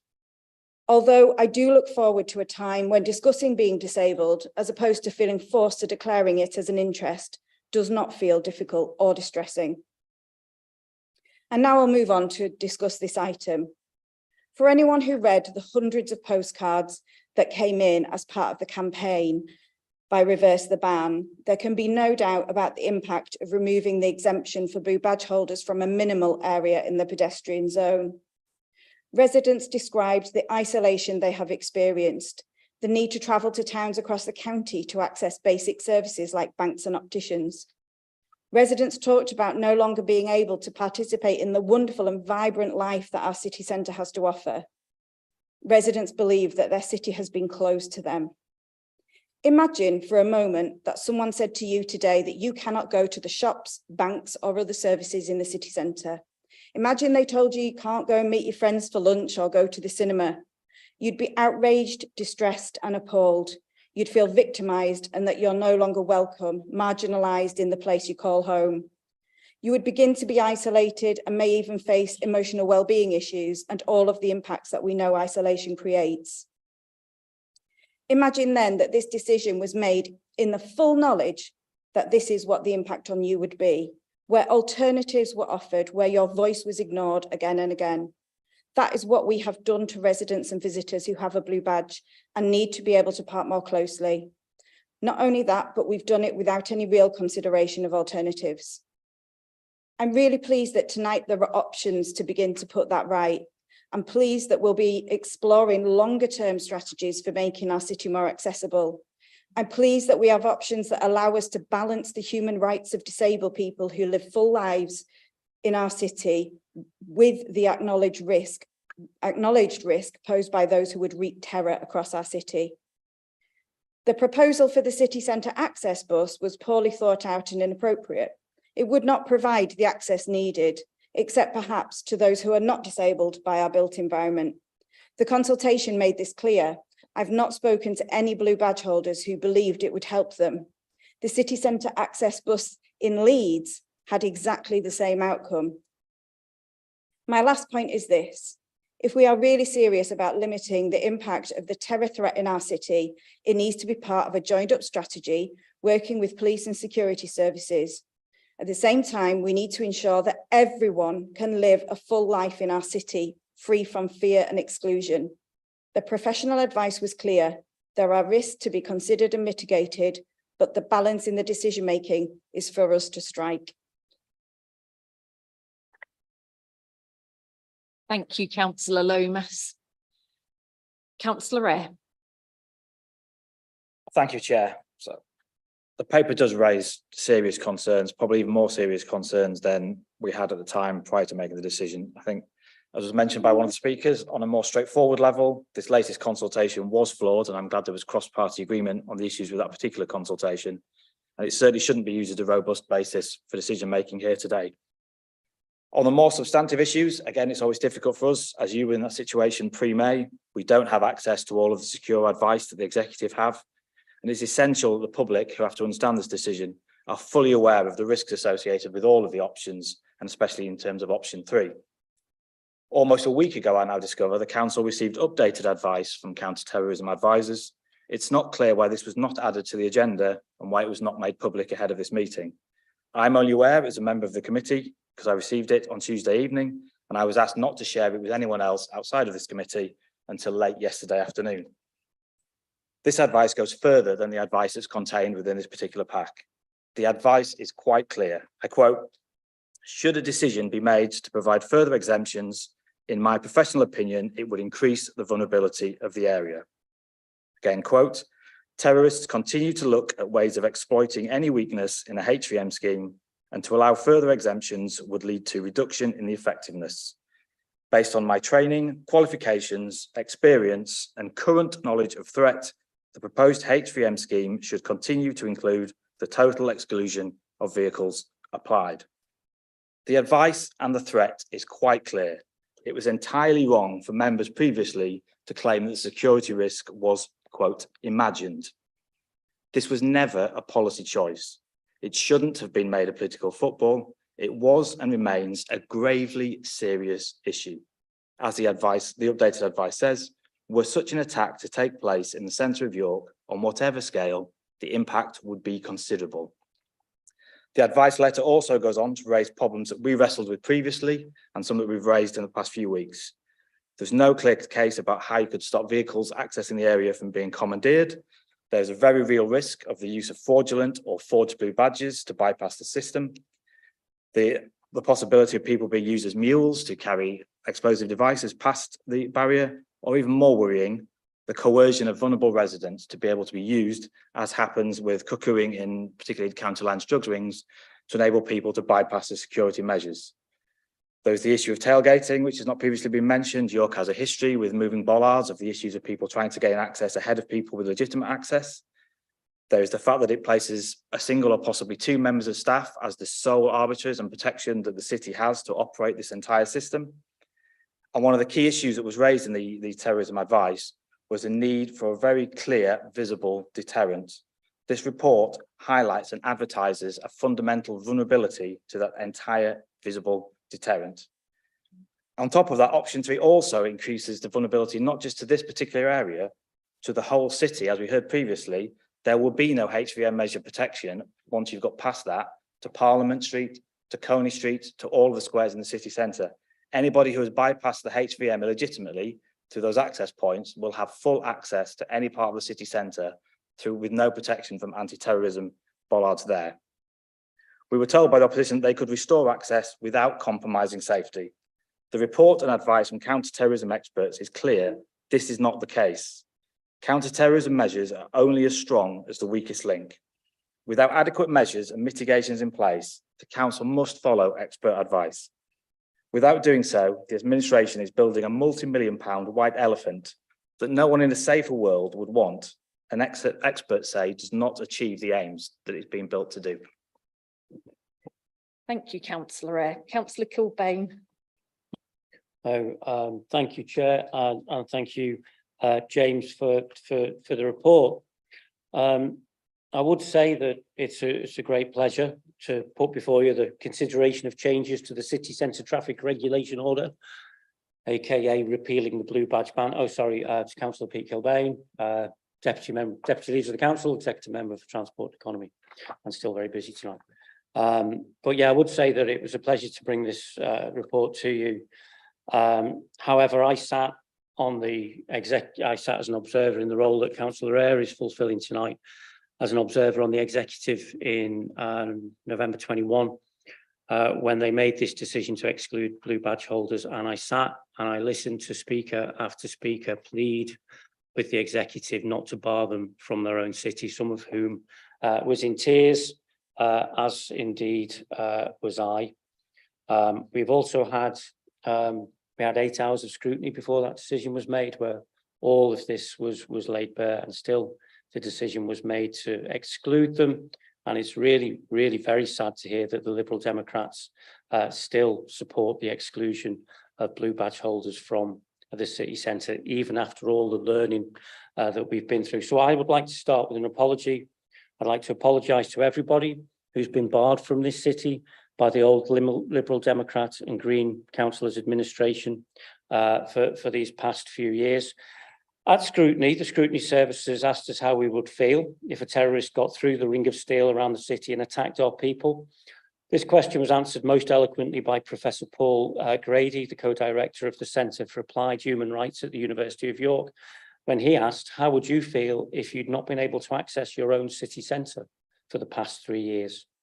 Some people, as we've heard tonight from public speakers, have paid far too high a price for the political decisions that were made by the old Liberal Democrat administration, and for that we apologise. I also pay tribute to all of the people and groups who've worked tirelessly over the years to get disabled people access to the city centre. The outcome of your campaigns was never guaranteed, and at times it seemed like an impossible task. However, this evening, we right that wrong that was done to you, and in doing so, give you credit. You are true freedom fighters. Because when we allow the threat of terrorism to take away the fundamental human rights of our residents and visitors, then terror has won. We need leaders who are prepared to take the tough decisions, who will stand up to threats and defend the rights of those that they are elected to represent. York people saw that Labour offered that leadership when we pledged to reverse the blue badge ban, and the York people voted for it. And today we deliver on that election pledge, another promise fulfilled. To that end, we proceed from a principled and a pragmatic place. The decision is in accordance with the council plan to make York a healthier, fairer, accessible place where everybody feels valued, with sustainable, accessible transport for all. Equality is the heart of this. It can't be right that our own residents and visitors are excluded from our city just because of who they are. It does match the revamped vision for the city centre that you've just approved, and we do take on board the counter-terror advice.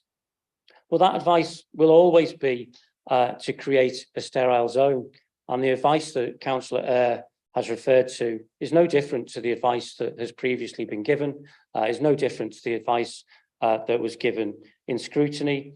We were advised by counter-terror that that is always what they will go for, but that what a political leadership has to do is weigh up the balance of risks and rights, and that's entirely what we were doing tonight, and we would prefer to do that without the scaremongering that some people like to apply to this situation. We will use the hostile vehicle measures to continue to reduce the risk of attack, but we will not allow that threat to lead us down the path to closing the city to some of our most vulnerable residents and visitors. And in fact, I think it's been mentioned tonight already, we do challenge the cities to ask, why is it that we put on events that actually exclude some of our residents and visitors? And while the fundamental human rights can never be the subject of opinion polls, it is interesting to note in Annex C that the overwhelming majority of respondents approved the return of blue badge holders to the city centre while recognising those security risks, support working with blue badge holders to find workable access through the new barriers, and look to longer term solutions on the issues of security and access. Because I must stress, this is just the first step in a journey. Option 3 in your papers is simply the quickest way to restore blue badge access. I mean, I know it feels like a long time, and the Liberal Democrats have used the past few months to make outlandish claims that this day would not come. But option 3 is the quickest way to grant that access. So it doesn't allow blue badge holders access to the post office, for example, during daytime. It doesn't allow them to go and see matinees at the cinema. And in the longer run, that can't be acceptable either. So issues of fair and equitable access will form part of the local transport plan programme that, again, we've initiated tonight. So this is a step forward. Choosing option 3 will allow many people back into the city who have not seen it for 3 years. We've heard the harrowing stories on the doorsteps of people feeling locked out of their own town. This evening, we hold up a beacon to those people and say it won't be long now. And finally, it would be remiss of me not to mention the complications of reintroducing vehicles to semi-pedestrianised zones where they've not been for years, and we will need to do all we can to ensure this happens smoothly, and task officers with rising to the technical and practical challenges involved in welcoming blue badge holders back into our fine city once more. So colleagues and campaigners, thank you for your dogged determination to stand up for some of the most disadvantaged residents to our visitors and city. This evening, we can right that wrong.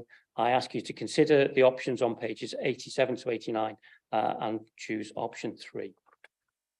Thank you, Councillor Kilbane. And I would just like to wrap up this item before we move to the recommendations to say that, as Councillor Kilbane has outlined, we have had security advice from counter-terrorism and police, and we have fully considered that and balanced it against the rights of people to fully access and participate in a life in their city. And our decision to keep moving ahead with the installation of the hostile vehicle mitigation bollards that have been, quite frankly, tremendously irritating and inconvenient for many people, are an absolutely important and vital part of that, responding to the security needs of the city and keeping our residents and our visitors safe, but at the same time trying to balance the ability of everybody to participate in a life in their city. The businesses of our city also need considering as we move forward with the cafe licenses, as has been mentioned earlier on, and the balance that we need to come to. It is our responsibility to look at that and to take it seriously and to take the burden of that responsibility too. And that's where we're at this evening, and we are ready to do that. So the recommendations are on page 87, and they are 25A to G, and G includes options there. I'm not going to read all of the recommendations out unless I am advised to. No, okay. Okay, so they are listed so everybody can read them. They're fully accessible. I will talk about the options though on item G, on option, recommendation 25G. So option 1 is to revert to 2 separate phases of HVM. So that means that we would have additional barriers inside the existing planned barriers. That is going to be extremely expensive, and we don't have the budget for that at this point, but that doesn't mean that we may not come back to that in the future as we continue to review this situation. Option 2 is that we do nothing and we continue with the situation as it is, so no additional blue badge access for people. And then option 3 is that the hostile vehicle mitigation measures will continue to operate, and that there will be a way of allowing blue badge holders to access that in a safe and controlled manner that allows them access to their city, but does the best job that we possibly can to keep the city safe as well. So we need to make a decision on option 1, 2, or 3. So can I see your votes for each of those, please? Those in favour of option 1 on G. Those in favour of option 2 on G. And those in favour of option 3 under G. So that is a unanimous vote for option 3 under paragraph 25G. Page 88 and page 89. Thank you, everybody.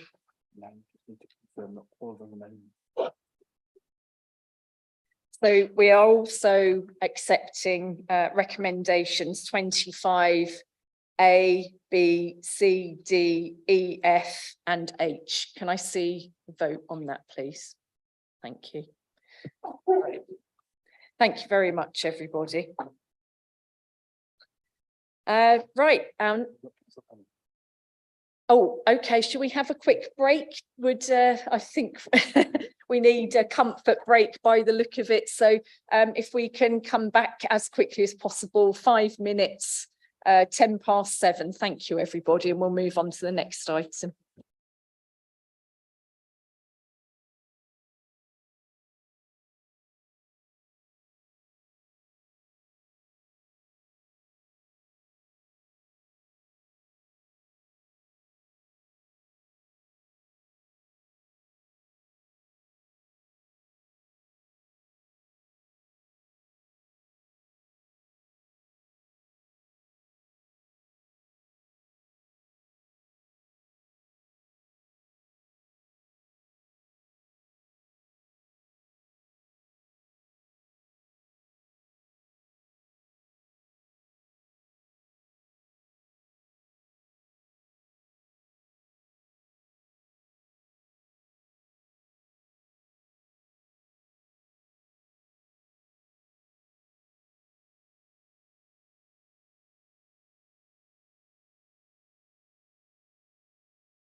Thank you, everybody, and welcome back to executive meeting just after a short break. And we're moving on to agenda item 8, which is the UK Shared Prosperity Fund. And this is Councillor Kilbane's report again.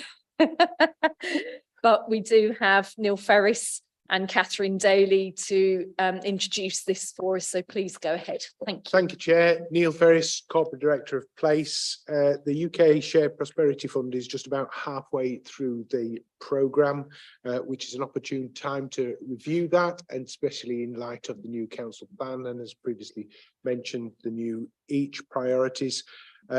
Catherine will talk us through the detail, but I'd just like to draw members' attention to the third bullet point on the recommendations with the reallocation of funding from E22 to E1, which effectively will see an additional, I think it's in the order of 400,000 moved up to the E1 category, which will allow for funding to be spent on early delivery of some of our city centre vision opportunities, subject to agreement by the Shared Prosperity Board.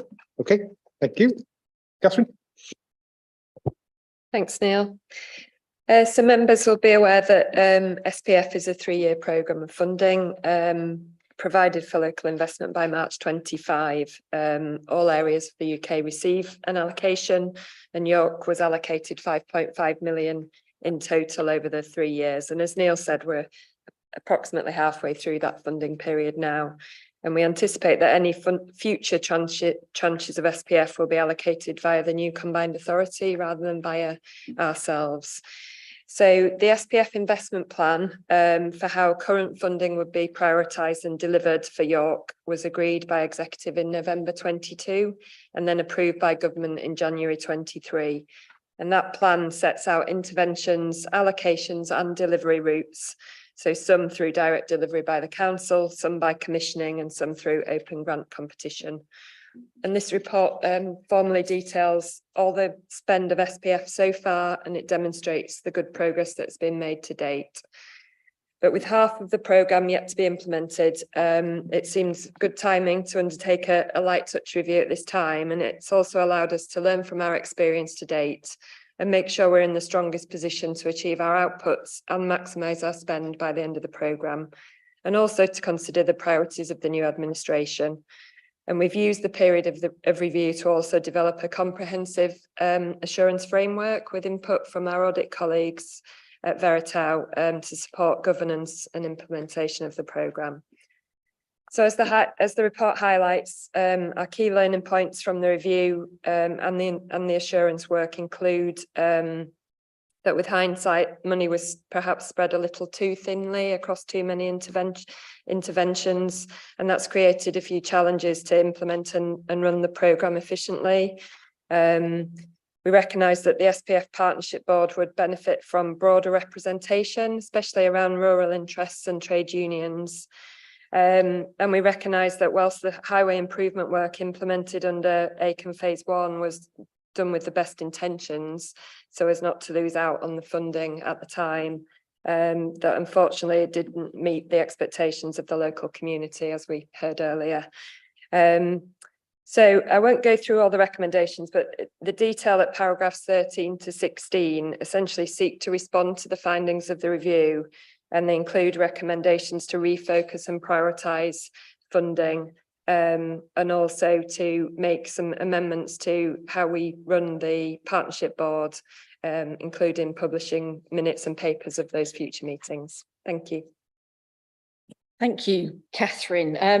Right, can I just say to speakers from now on that given that it's 7:15, we've still got quite a lot to get through, can we keep things short, please? Who would like to speak on this item?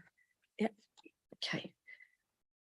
Councillor Kilbane, do you want to go first? Yeah, thank you, Chair. Councillor Pete Kilbane, Deputy Leader of the Council, Executive Member for Transport and Economy, and I will be brief because you're definitely hearing enough from me tonight. So we've very briefly, we've reviewed the UK SPF allocations in the light of Labour winning an outright majority in the recent local elections. So it now reflects the priorities which we put before the electorate, and they're incorporated into the council plan. So we've got a clear strategy and priorities outlined in the One City for All, and that each principles, we're going to follow that plan and all the relevant strategies that sit under it in the delivery of this programme. It is delivered in partnership, and that clear lead and defined principles and strategies enables good partnership working. We're really grateful to our partners for their work on these projects and their work in developing the strategies that we're following. Most of the funding to be allocated in 24-25 is for skills development, so we're prioritising this part of UK SPF funding into green construction skills, inclusive digital skills, post-16 NEET prevention, so that stopping people falling into not in employment, educational training, and practical social subscribing. The green construction skills can also be seen as logical progression to the establishment of a green construction skills village as major building sites come into development. Another election pledge, well on the way to delivering. Finally, the central government funding will also be used to clear up another mess the previous Liberal Democrat administration left us with, the Aiken bollards. Like many schemes that we've inherited, we wish we didn't have to spend time and energy on doing the things the Liberal Democrats have done unto the long-suffering residents. If ever there was a symbol of politicians being disconnected from the community, it's Fortress Front Street. How any politician thought that was okay is beyond me, but I'll let others speak. Executive, I ask that you endorse recommendations 13 to 16 in this report. Thank you, Councillor Kilbane. Councillor Eyre? Thank you, Chair. Councillor Eyre, Leader of the Liberal Democrats, Ward Councillor Hughes without. I think, yep, again, with as with the earlier paper, this is in essence, again, just minor tweaks to already agreed plans. I think the bits that's not really there is the evidence behind why those changes were there and what the impact of those changes would be. So the report doesn't explain the impact of pulling the £300,000 from city centre employment and innovation sites. I think that elsewhere, the UK SPF says there is an established need for affordable and flexible facilities for early stage businesses across York. And this intervention did seek to help bring forward new facilities for this particular market. It doesn't explain how that will be lost in terms of these particular changes, or how the intervention will deliver the number of new businesses supported, the number of new entrepreneurs supported, or the number of commercial buildings that have been developed. Similarly, this is again cuts to another section, which is the open markets and the town centre retail. Again, the UK SPF also highlighted there were particular challenges for retail and hospitalities that are evident. This intervention focused on open market offer, which was an important first step for those businesses. Again, those interventions, it's not clear how you will continue to deliver the number of jobs created, the number of jobs safeguarded, reduced vacancy factors in the city centre, increased footfall, increased visitor numbers, and improved business sustainability. None of that is evident about how those changes will still be able to meet those particular interventions. Obviously, we welcome the continued investment in Aiken Front Street. It was regrettable that the government had, when it awarded the funding, waited until probably around November before announcing the fact that the funding was available to be spent, and indicated it had to be spent within that financial year, giving a period of 3 to 4 months to actually get the funding out, or as we were told, the funding would be clawed back. And I don't think anybody who is an elected council would have been happy of giving that money back to central government. I think what's clear, though, I welcome the comments that Councillor Douglas made in October when she stated that this particular government funding is not going to deliver the investments to change the landscape of Aiken, and it certainly isn't going to change the landscape of the city centre as a whole or deliver the My City Centre vision, which the office has stated this reappropriation of funding would particularly do. I think this additional capital certainly won't deliver the multi-million-pound vision that the speakers tonight said that they wanted and was sold to the people of Westfield, but spending the extra money removing bollards would likely hinder the wider economy of York. Thank you, Councillor Eyre. And I look forward to the combined authority coming through, and that's where we hope to be able to do a lot of our work, don't we, officers? Yes, thank you. Councillor Coles. Councillor Joe Coles, Labour councillor for the Westfield ward and executive member for health, wellbeing, adult social care and culture. Thank you, Chair. And I just wanted to draw on the agenda items reference to the bollards, 146 of them to be precise. we know that there are these huge constraints on local authority funding, so obviously it is welcome to have a £5.5 million boost, and I particularly welcome the investment that we are putting in this report for skills for the city's population. But the figures on page 199 of the report about the spend under great political pressure, no doubt, as the report sets out, on 146 bollards, to me just demonstrates a lack of creative and innovative thinking, that even faced with time pressures, the only solution for the residents of Westfield and Acomb was 146 bollards. I note in the report the importance going forwards around public participation and consultation with residents and businesses to ensure that the way that we spend future money will be considered and in consultation with them. It is welcome that we are going to improve the proposals and ensure that we are delivering what residents actually want. And I welcome the idea of a Friends of Front Street group to help to do that. I do hope, and it is a shame, that the investment that we so desperately need in the city will have to address some of the problems that were generated in phase one under the previous administration, as is set out in point 51 on page 193. But this is really positive progress, and I thank Councillor Kilbane and officers for their work on this, and I hope we can now get to the thriving high street in Acomb that residents and businesses so desperately deserve. But thank you. Thank you, Councillor Coles. Right, the recommendations for this agenda item are on page 184 and 185. So we have paragraphs 13, 14, 15 and 16 there. They are available for everybody to see in the report or online at this point in time. Can I see those who are in favour of those recommendations, please? Thank you. That's unanimous. Everybody in favour of those recommendations. So fantastic to approve those realignment of the UK Shared Prosperity Fund so that we can get on and deliver the commitments that we made to the people of York, and also for people in Westfield and Acomb who will be over the moon, I'm sure. Thanks, everybody. Right, thank you, Catherine and Neil too. Our next item is agenda item number 9, and that is establishing a York Community Fund, and Pauline Stutchfield is going to introduce that for us. So Pauline, off you go. Thank you. Thank you, Chair. I'm Pauline Stutchfield. I'm Director of Customer and Communities.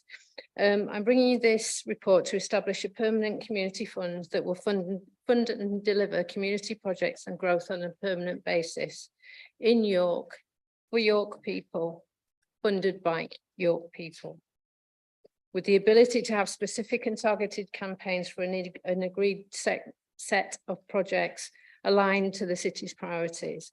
By establishing the York Community Fund, it provides the city with a fundraising mechanism for additional opportunities that officers and partners and members can explore in partnership, as well as provide more funding opportunities for the voluntary and community sector organisations who work so very hard with many of our most disadvantaged residents, many with complex needs. The approach in this report has drawn on the experience of similar individual community funds elsewhere in North Yorkshire and the region, and with additional advice from the University of York's Office of Philanthropic Partnerships and Alumni.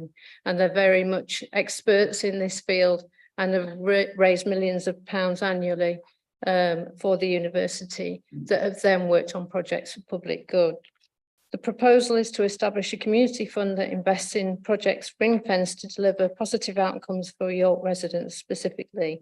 This approach would seek to meet the charitable aims of a community foundation. In terms of governance, a partnership agreement will need to be developed for the proposed fund, including governance arrangements and development of a steering group or advisory group. So members are asked to support the recommendations from paragraph 23 to 28 to establish the fund and to enter the partnership agreement with the appropriate community fund manager. I'm asking you to approve, recommend Recommendation 24A is within your powers to approve a direct award to a local community fund manager, but there is an alternative proposal in recommendation 24B, should you not wish to exercise that power. You're also asked for us to proceed with developing a partnership agreement with that fund, and then support setting up a specific community campaign fund to support the funding raised for the Universal Free School Meals fundraising campaign. And there is a report coming to executive next month on that particular proposal. Just to clarify that this report is about providing a mechanism for fundraising, not to go into detail on the specific pilot. We also want to proceed with a case for support to start that fundraising, and also ask you to approve roles to delegate authority to council officers in the relevant structures and steering group. And I very much look forward to working with the steering group and particularly the annual reports to see how much has been raised and what benefits have been achieved for your president. So thank you for your support. Thank you, Pauline. That's fantastic to hear that this is coming forward. Can I just ask members who would like to speak on this item, please? Thank you. Councillor Webb, would you like to start then? Thank you. Thank you. Councillor Bob Webb, member for Heworth Ward and exec member for Children, Young People and Education. This obviously is so much more than about our delivery on working in partnership to deliver free school meals in the city. It is about, as Pauline has so rightly said, for York, by York people. It's about delivering however we can for our most vulnerable. And I'd just like to thank Pauline for all of her work on this, because this has not been an easy task to turn around and move quickly, but she's really stepped up on this one, so thank you. This is an opportunity to work with wider partners across the city. It's an ambitious step forward, and as I will repeat, it is an ambitious step forward to deliver in partnership our pledge on free school meals, and that is important. I've talked many times about mobilising the city. This is what that mobilisation looks like. I think I'd like to touch on our each principles, specifically around equalities. Poverty, it leads to poor health outcomes. It's affecting impoverished people disproportionately, and that is not something that we can accept. And that's something that we as an administration are focused on tackling. And this is evidence of that. Affordability, it's obvious, isn't it, really? We're supporting people through a cost of living crisis. York has a proud history of supporting people through difficult times, and this is a brilliant example. Health, anything that we can do here to support, if I speak about free school meals once more and the nutritional outcomes for young people, that's fantastic. But on a wider principle, this community fund tackles all of our priorities for our administration. And so I think I'm really, really happy that this is another step forward on delivering on our pledges to the city. Let's get going, and thanks very much. Thanks again, Pauline. Thank you, Councillor Webb. Councillor Eyre? Thank you, Chair. Councillor Nigel Eyre, Leader of the Lib Dems, Councillor for Youth Without. We had been led to believe this paper would outline how Labour would ask businesses, other organisations and individuals to fund their eye-watering manifesto pledge to deliver a free school meal for every primary school child. This report doesn't do that. It states that if, and that's a huge if, the fundraising is successful, this particular vehicle wouldn't be appropriate. Questions do remain about why the legal entity required for that hasn't been created here and now. Given members stated proudly before the election that partners were ready and waiting to fund this pledge, why isn't the money sitting in that free school meals entity right now? Liberal Democrats have always said we support free school meals for every primary school child and every secondary school child whose family receive universal credit. We do look at the specific challenges, which include the high capital cost for individual schools, the potential damage caused by cliff edge funding, and the impact on school staff for having to use one-off unreliable funding in order to maintain this. It is absolutely clear that the only solution is national guaranteed funding. This isn't just a Liberal Democrat position. On the 8th of October, Rachel Maskell MP showed her support for the No Child Left Behind campaign. This campaign is clear, quote, "Without government action, free school meals for all will have to end in London in 1 year's time too. Only the government can get this done for every primary school child in England for good." It is clear to Liberal Democrats and our Labour MP, only the government can provide these meals, and it's time the executive were honest with residents that this particular pledge will not be met, and this fund is not a vehicle that will deliver it. We also have concerns about how this fund is run. At the last full council meeting, and no doubt tonight, we will be asked to get behind and support this. However, this is the first we've heard of a steering group, one that apparently has already met. There's no agenda, there's no terms of reference, there's no membership details. How can we and other members of the Liberal Democrats, Conservative and Independence group contribute positively to a scheme that we are deliberately being excluded from? Members of the public have already asked how conflict of interest can be managed, asking key institutions to contribute financially to delivering manifesto pledges. How will the council mitigate questions of cash for influence? The cited examples in the report offer very little comfort. The Leeds Community Foundation covers both Leeds and Bradford, a population 10 times the size of York. Established over 10 years, its annual income over the base of the last 5 years was around about £5 million per annum, which if you scale that to the York population, equivalent to less than £500,000 per annum. The majority of that isn't even from charitable donations, actually. Only about 7.5% of that comes from donations. The rest is from charitable activity and business. Also, the Leeds Community Foundation is part of a wider community foundations network. York already has a member of that 48-strong network. How will this community fund compete with that particular network in terms of competing for the same funders, the same sources of funding? And equally, it quotes the Westfield pilot. This will be asking the same people who are funding the Westfield pilot to fund this fund. What would be the impact across all of these various organisations asking the same people for the same donations for different schemes? How can all of them be entirely viable? Thank you, Councillor Eyre. I just would like to say that I think the clue is in the title of the agenda item, establishing a York Community Fund. So this is the first stage in actually putting that structure around a community fund that means that we can fundraise and have an entity to carry those donations. And as Councillor Webb pointed out, free school meals is an element of that, but we also hope to be able to run the fund for other projects as well. Environmental and biodiversity gain, for example, would be on that list. So over time, this entity is going to be able to help us to deliver for the city of York and for our people. And as we have said, and I've said many a time already, we are going to do this.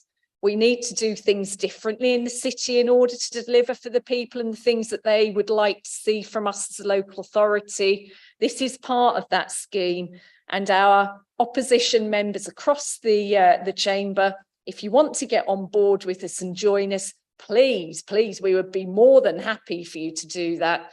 But it's rather unfortunate that you tend to be rather nitpicking and negative about something that for the city can only be quite positive. So at that, I will take folks to the recommendations, which are on page 226 and 227. And as Pauline outlined, paragraphs 23 through to 28. On paragraph 24, there are two options, A or B. And I suggest that we go for option A because that is available to us and we can move directly ahead with the fund in that respect. So can I see who is in favour of paragraphs 23, 24A, 25, 26, 27 and 28? Thank you. Thank you. It's unanimous agreement. So we are going to set up the York Community Fund, and we're going to get on and raise funds for projects that matter to the people of York. And I can't wait. Thank you very much, everybody.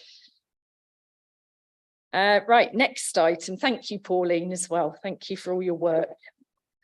Next item is new statutory arrangements for biodiversity and nature recovery. And that is going to be Neil Ferris and Guy Hanson. So if you'd like to come to the table, thank you very much. Thank you for being so patient, Guy. You've been here a while. Please go ahead. Thank you, Chair. The following report was originally drafted with the expectation that the Biodiversity Net Gain legislation would imminently be statutory. As noted in the report, the government then announced a delay to the introduction and is reflected in the report. Guy will give you a further update when I pass to Guy as to the latest position on the biodiversity legislation. The second strand of the report is in association with recommendations to address the new statutory role that North Yorkshire Council has been given as lead authority for delivering and oversight of the local nature recovery strategy. The recommendations set out the proposals as to how this council will engage with that process and the delivery of that local nature recovery strategy.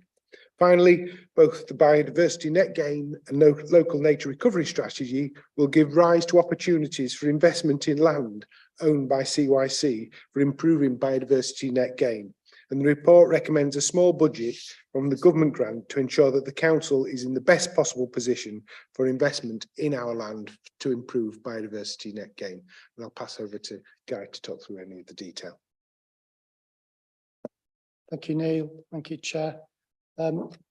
Yes, I'll touch upon Neil's first point and perhaps briefly talk about the three themes of this paper. The first point is around an update on where we stand with biodiversity net gain. Yes, and as Neil says, as this paper was being written, it was a moving target from government. The government have made some new announcements to say that biodiversity net gain for the major sites will be implemented in January of next year. With their target for the small sites remaining in April next year. And so just to give you a rough idea, a small site is in a residential term, a sort of 1 to 9 dwellings or under half a hectare if you don't know the dwellings, or a hectare if you do know the dwellings. And the idea is that the government will provide further clarification. The primary reason for the delay is because government hadn't finished all the rules and regulations, and they intend to publish those by the end of November. And that will be secondary legislation, but also some sort of key pro formas that will be used throughout the country to help sort of structure biodiversity net gain. So pro formas on what is expected from a developer and also what is expected in terms of a management plan going forward. And also the regulations that would set those requirements out. And that's the primary reason for the delay. And in terms of the three themes, yes, the first element is biodiversity net gain, which is been enacted through the Environment Act 2021.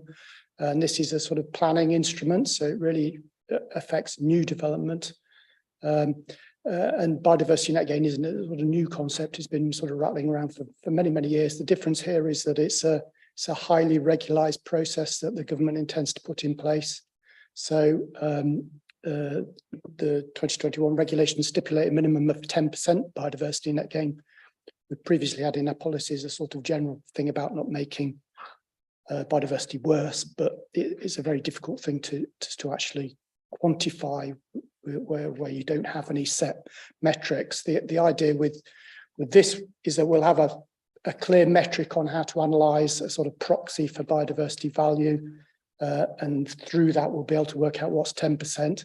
And the idea is that then you'll have to make sure that you're achieving this over a period of 30 years. So that's quite a major ask of local authorities and of developers. And there's probably going to be a series of legal agreements or conservation covenants, they're calling them, which are new instruments, again, through the Environment Act. And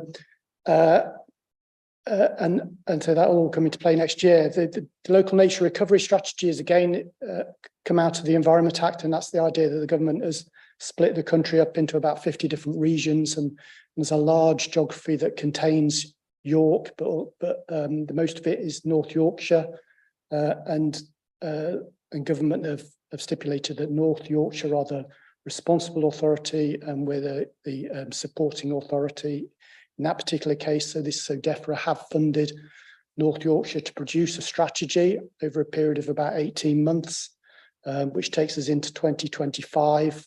And so the idea is most of the work will happen next year, and they'll produce a sort of effectively sits at the top of making sure that nature is recovered.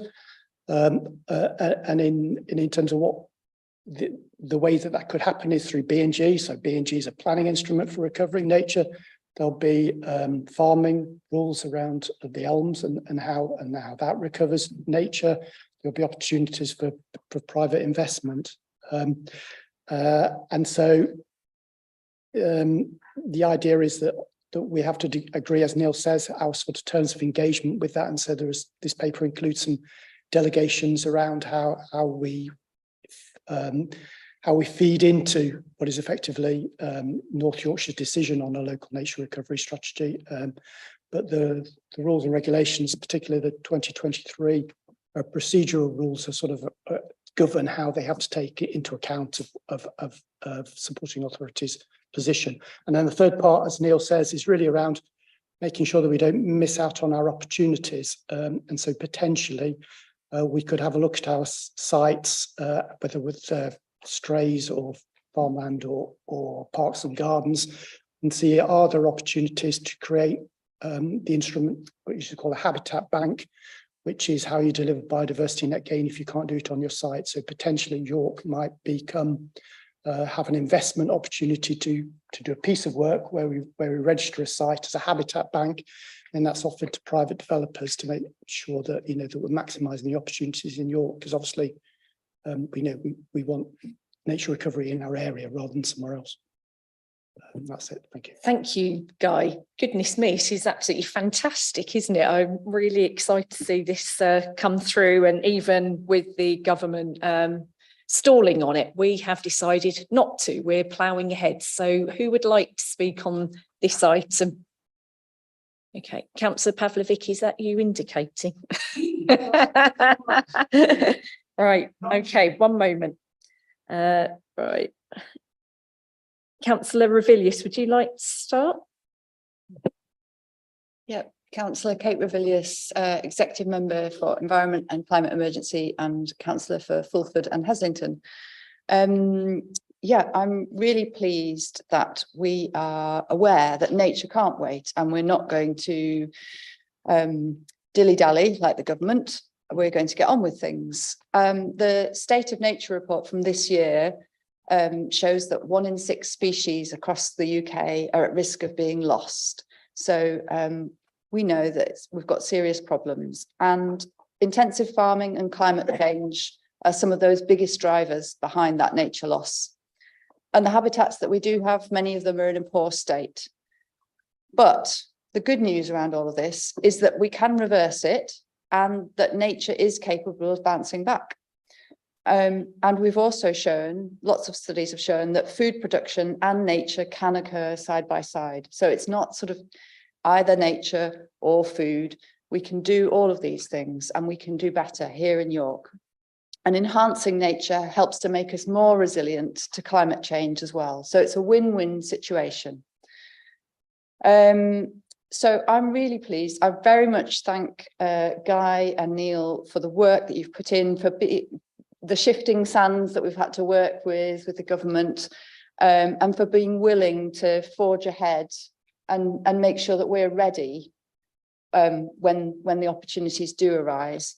So our first steps are going to be to actually assess what we already have here in York and identify those locations where we can bring the biggest benefit. And I'm really looking forward to getting started. And yeah, thank you for the work, and let's get on with it.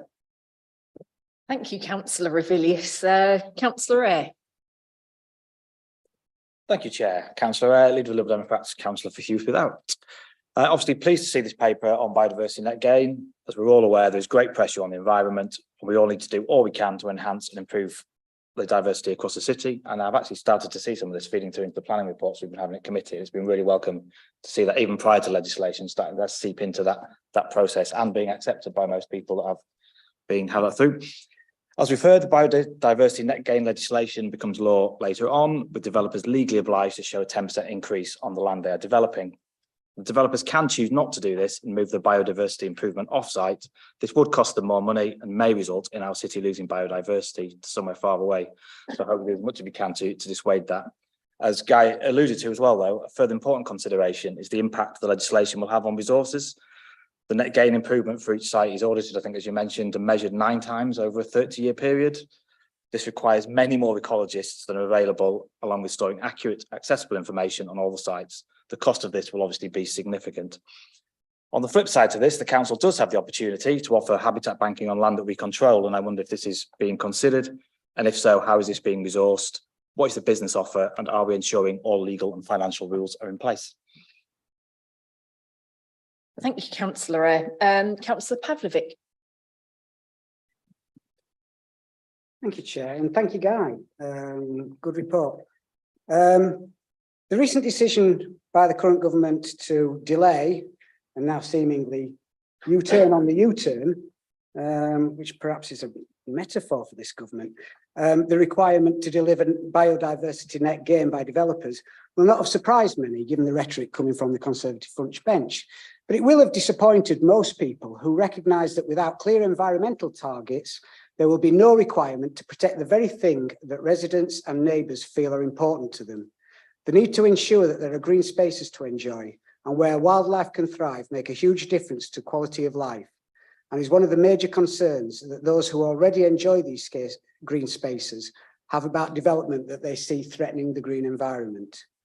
The proposals in the report for biodiversity net gain and the local nature recovery strategy are incredibly important and will allow the authority to work with North Yorkshire Council to develop a coherent and robust approach for our planners and developers to work together when creating larger sites to identify where and what should be created, to ensure that biodiversity can not just coexist alongside humans, but also to thrive. Thank you. Thank you, Councillor Pavlovic. Right, so recommendations for this report are on page 248 and 249 in paragraphs 28, 29, 30 and 31. Can I see all those who are in favour of recommendations paragraph 28, 29, 30, 31? Marvellous. Thank you. Unanimous vote again. We are doing very well tonight, and thank you, Guy and Neil as well. Really appreciate that, and thank you for being patient with us this evening. Our next item is item number 11, which is capital projects 24-25 in children, young people in education sector. And so we have Maxine Squire here this evening to introduce this item to us. Thank you. Please go ahead, Maxine. Thank you. Maxine Squire, Assistant Director for Education and Skills.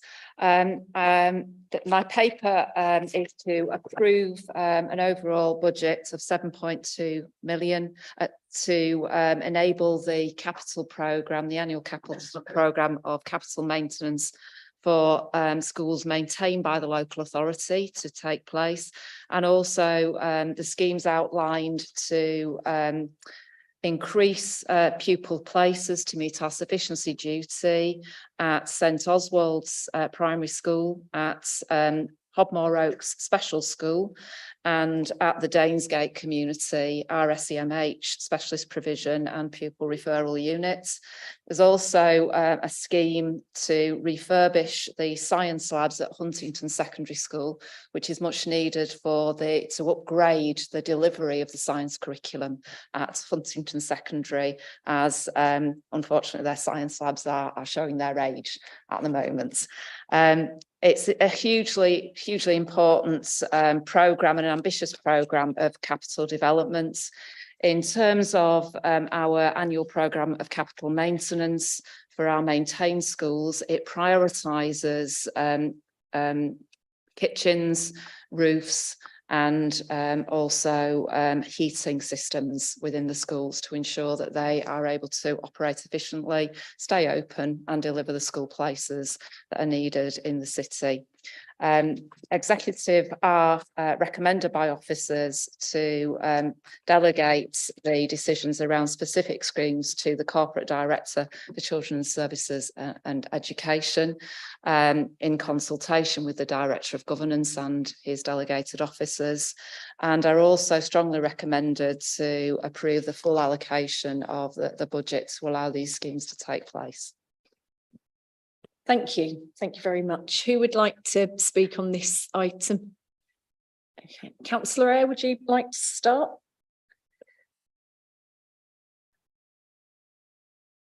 Councillor Eyre, Leader of the Liberal Democrats, Councillor Fort Hughes without.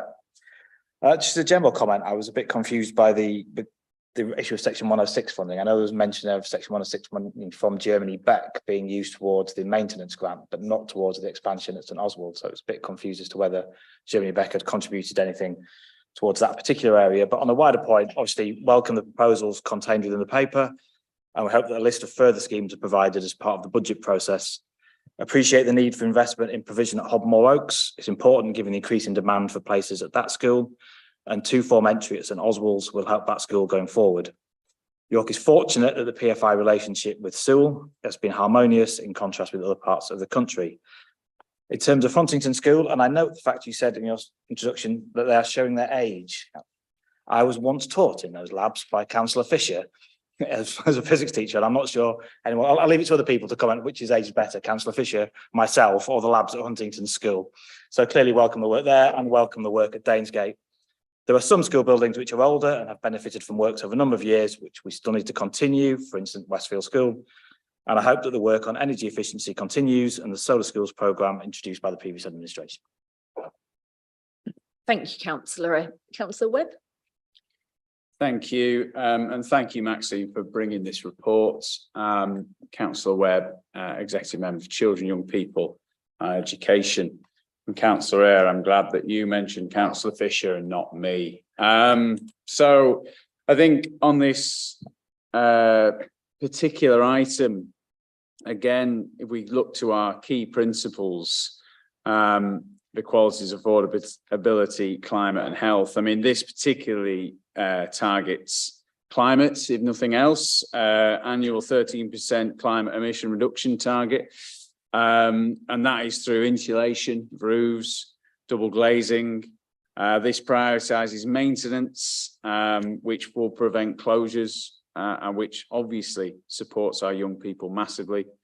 There is a clear need to update school infrastructure that's been outlined in all sorts of ways in recent weeks and months. And I think the key thing for me is that we're creating happy and healthy learning environments for young people.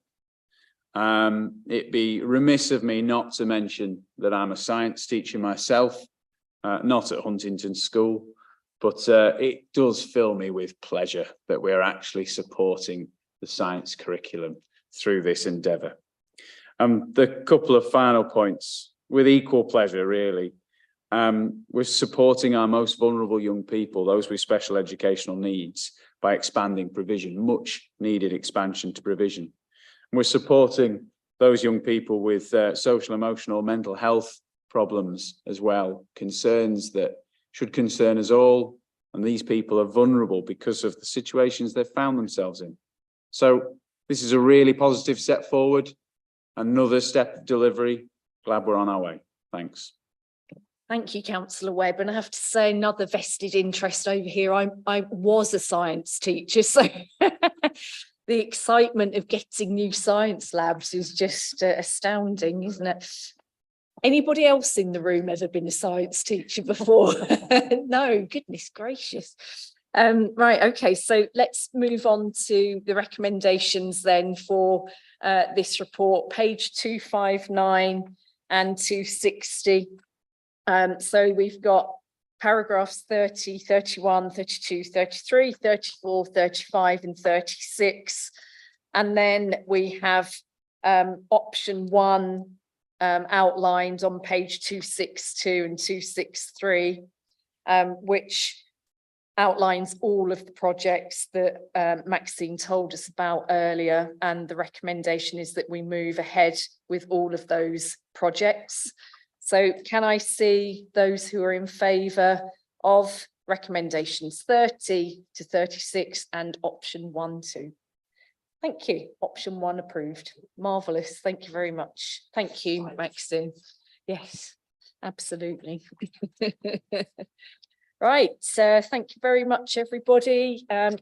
So item 12, Youth Justice Plan, consideration of York Youth Justice Service Plan. Danielle, thank you very much for your patience this evening, and it's great to have you here. Please tell us about the Youth Justice Plan. Thank you. Hi, Danielle Johnson, Director of Safeguarding Children's Service. So the Youth Justice Plan is brought before yourselves today for consideration and hopefully approval of that plan. We have a statutory duty to submit an annual Youth Justice Plan. The plan must be formed, as ours is, in consultation with our partners and approved by our Youth Justice Board. The plan is in line with the guidance and outlines the service and takes a strength-based approach towards delivery of a child-first justice system. Our overarching strategy is around preventing reoffending, with a focus on early intervention and improving outcomes for our young people across the city. Our priorities are set out along with the overarching priorities of the Youth Justice Board. The plan sets out our performance and our most recent inspection outcome of outstanding, which we are significantly proud of. The inspection team found a committed staff team who are ambitious for children and have a relentless desire to improve outcomes. The plan in itself is overseen by our Youth Justice Management Board, which is chaired by our corporate director and attended by a wealth of partners. We see little risk with the plan itself. However, not having a plan impacts upon the vision for our Youth Justice Service, upon the partnership working, funding and outcomes, and therefore we would recommend approval of the plan. Thank you, Danielle. Really appreciate that. Who'd like to speak on this item?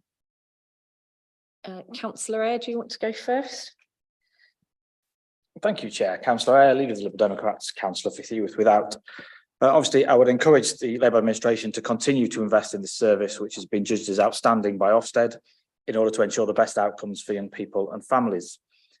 We do appreciate the intensive work which is undertaken with young people, working with partners and especially schools. I hope that the new administration continues with the adoption of trauma-informed practice to ensure that we really understand our children and hear their voices. It's important to ensure that there are good, regular multi-agency meetings to develop comprehensive support for young people and families. Early intervention is important, and I look for continued work through the family hubs, funding achieved by the previous Liberal Democrat administration, with the Raise York schemes, the new name for the family hubs. It's concerning, however, that the detached youth work budget has been cut by £150,000, as this was integral to having a network of experienced youth workers across the city to help with the outcomes of the youth justice team. Thank you, Councillor Eyre. Councillor Webb. Thank you, Chair. Councillor Webb, Executive Member for Children and Young People.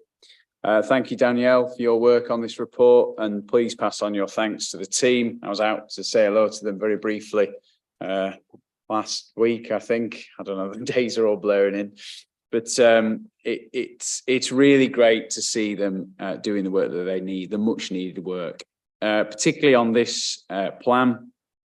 I think that there's the fact that children are heard and action is taken. That's the key thing and the key message that I'd put across here.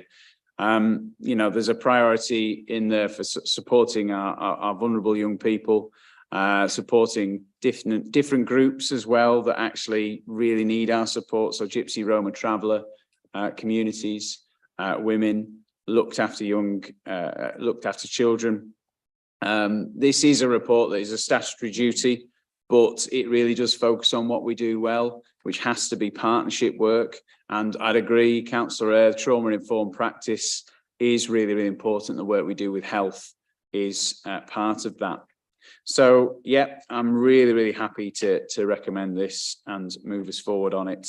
There's a lot of good work in here, The team's done a great job, and let's hope that that shall continue. Thank you.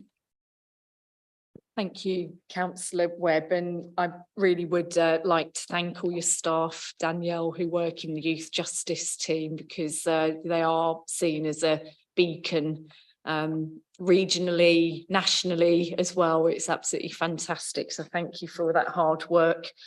Our recommendations are on page 289 of your reports, paragraph 10. The recommendation is that the plan is accepted, and so that it may progress to have a full agreement by local authority and secure the Youth Justice Board funding for the financial year. Can I see those who are in favour of that? Thank you. That's a unanimous vote again. Thank you very much, everybody. Thank you, Danielle. Item 13. So next we are looking at the approved provider list and dynamic purchasing system. And this is going to be introduced by Jamila Hussain, who is now coming to the table.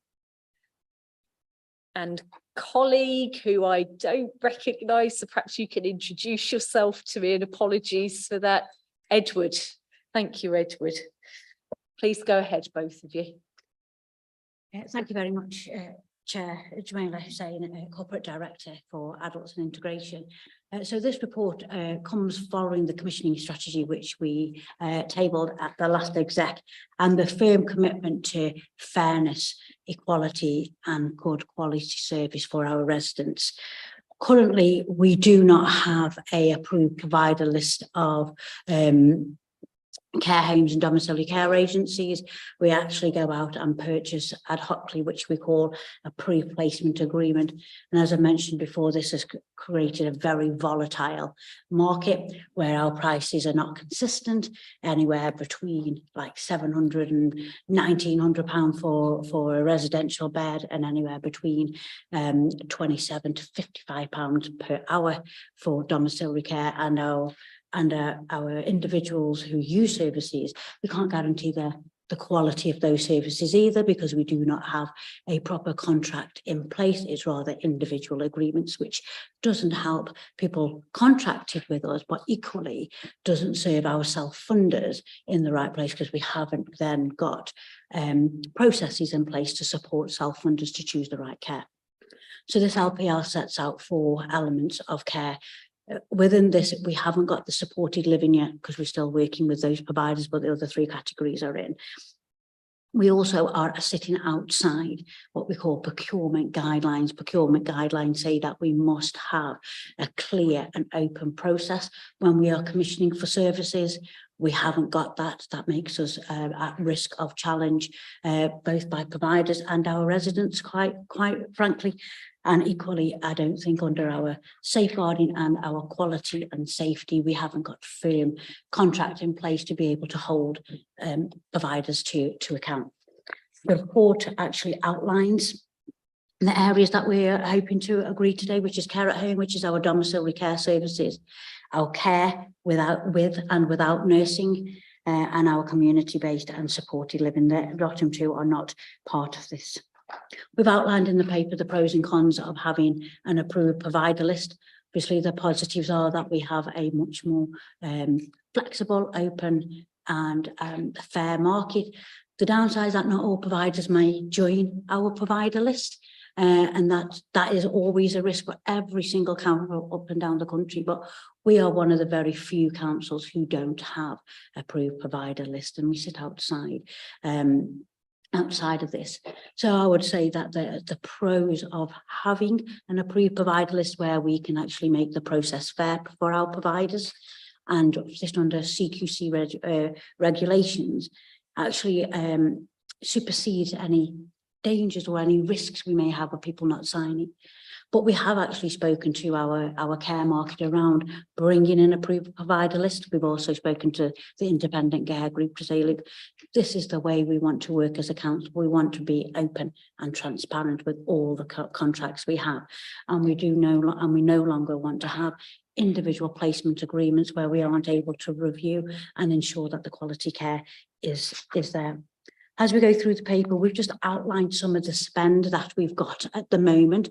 So if we carry on spending in that way in the next 2, 3 to 5 to 7 years, you can see that our overspends will increase, our budgets will increase, but the overspend will almost double. That's if we have this volatile market. We are at the moment actually having some providers who want £2,000 a week. But I think some of the good things that are coming out with the market position statement, which we tabled here, as well as the commissioning strategy, more and more providers are wanting to have a much more contracted approach with us. Majority of our domiciliary care providers have now agreed to be part of any approved provider framework should it come out in the cost stipulated in this document. So I'm going to pause there because the recommendations are that we approve this. It will bring us in line with our procurement guidance, and it will also look at long-term saving. But I think most of all, what it does actually do is enable our residents to understand the cost of the market and understand what they should expect for the quality of service that they should receive. Don't know, Edward, if you want to add anything. Oh, I think you've added all that's needed. Thank you. Okay. Thank you. Thank you, Jamila. Thank you, Edward. Thank you for all the work that you've done on this. And it is tremendously heartening to hear that some stability moving forward can start to be seen in our pricing, because it is a tremendous problem for us at the moment, isn't it? Can I just see who would like to speak on this item, please? Okay. Councillor Lomas, would you like to go first? Thank you, Chair. Councillor Katie Lomas, Aiken Ward, an exec member for Finance, Performance, Major Projects, Human Rights, Equalities and Inclusion. I really thank officers for work on this. It's well overdue, and it's clear that an awful lot has gone into this. I just want to note that over the last 3 years, particularly, overspends in this service area have led to reserves being raided to balance the budget. And while we must absolutely spend what is needed to deliver vital services, there does need to be some control of costs. I mean, to me, it's almost like the uncontrolled market cannot deliver what our residents need without driving those massive overspends. But that's a point that we should probably take up with government. As I've said so many times since taking on this role, we must do all we can to target our dwindling resources to ensure that we are able to deliver the services needed by residents now and in the future. It's really welcome to hear that officers have carried out communication with current providers around this plan to make sure that it is in fact deliverable. We need to be able to manage and predict our spending, and I believe this will help us in that aim, and I fully support it. Thank you. Thank you, Councillor Lomas. Councillor Eyre. Thank you, Chair. Councillor Eyre, leader of the Liberal Democrat Group, Councillor for Hughes without. I just want to start by saying thank you to Jamila. I think it may or may not be your last meeting before you leave the authority, but I think it's always been a challenging relationship being an exec member for finance and the exec member for adult social care, from all the reasons that have been outlined previously with the previous speaker. But I think we've worked together really well to address some of those challenges, and also on issues that I know that mean a great deal to us. So specifically the work we've done around early intervention in mental health. And it was only today that I spoke to a 16-year-old who benefited from some of the funding that we put into York Mind. It really changed his career. So huge thanks for the work you've done. Obviously, welcome this paper and the work that's been going on probably over the last 4 to 6 to 8 years to sort of deal with that managing rising tide of need to spend and pressure on that system with lack of resources. This is one step. It's not the final step. There have been many steps on the way in. There'll be much more work to do, and happy to work with the administration to look at how we do that, because we really do need to address issues such as this that will drive improvements to provision, but also provide some stability towards those resource issues. I think there are risks in the paper around those ceiling rates. I think £700 is particularly low in terms of ceiling rates, and how we work with providers to achieve those. Absolutely fantastic if we can, and it will be vital to get as close to those as we possibly can, so that offset some of the pressures elsewhere. So happy to support this. Thank you, Councillor. Councillor Coles. Thank you, Chair. Councillor Jo Coles, Exec Member for Health and Wellbeing, Adult Social Care and Culture, and Councillor for the Westfield Ward. Thank you, Jamila and Edward, for all the work that you have done on this, and for your marathon stint waiting for this agenda item this evening. We know that demand in adult social care is increasing, and that the cost of living pressures have meant that prices there's been a lot of pressure on prices from providers as well. And that means that actually the points that Councillor Lomas makes are even more important, that we are spending council taxpayers' money and we spend it as carefully and as wisely as we can. These are statutory services that we are providing. So of course, we need to provide them, but we also need to make sure we are spending money as carefully and wisely as we can in order that any money that is left can be spent on our other priorities as an administration. I would just say also, I welcome the fact that this framework will also provide private purchasers of social care with a framework of what they should expect to be paying, so that we're actually also supporting those residents who do have to fund their own care packages and actually setting an expectation of what they should be expecting to pay. And hopefully that means that we are the ones controlling the market more than the market controlling us, which has been the case to date. And so far that has meant that the backdrop of all of this has been unpredictable. I welcome the idea that this, in the report, that this is good practice from local government in other areas, and this is something that standardising our approach is something that we should long have sought to put into place. Thank you for all your work on this, and I fully support the recommendations of the report. Thank you, Councillor Coles. So recommendations then are on page 365, have I got that right? 385, and it's paragraphs 15A and B. Approve the establishment of the approved provider list, and also delegate authority to the Corporate Director of Adult Services and Integration to determine the provisions of the new APL and award positions onto the APL following an open, fair and transparent competitive process. So can I see those who are in favour of those, please? Right, very good. We are in favour of that. So there you go. You have your APL now, Jamila. Well done. And thank you very much for that. And I only wish that you had had it quite some years ago before we got into administration, but there we go. Right, so next item is item 14. And we are nearly there, people. So this is the recommissioning of the reablement service in York. So that's Jamila and Judith. Right, sorry, Judith. Apologies, and thank you for being patient. So please go ahead.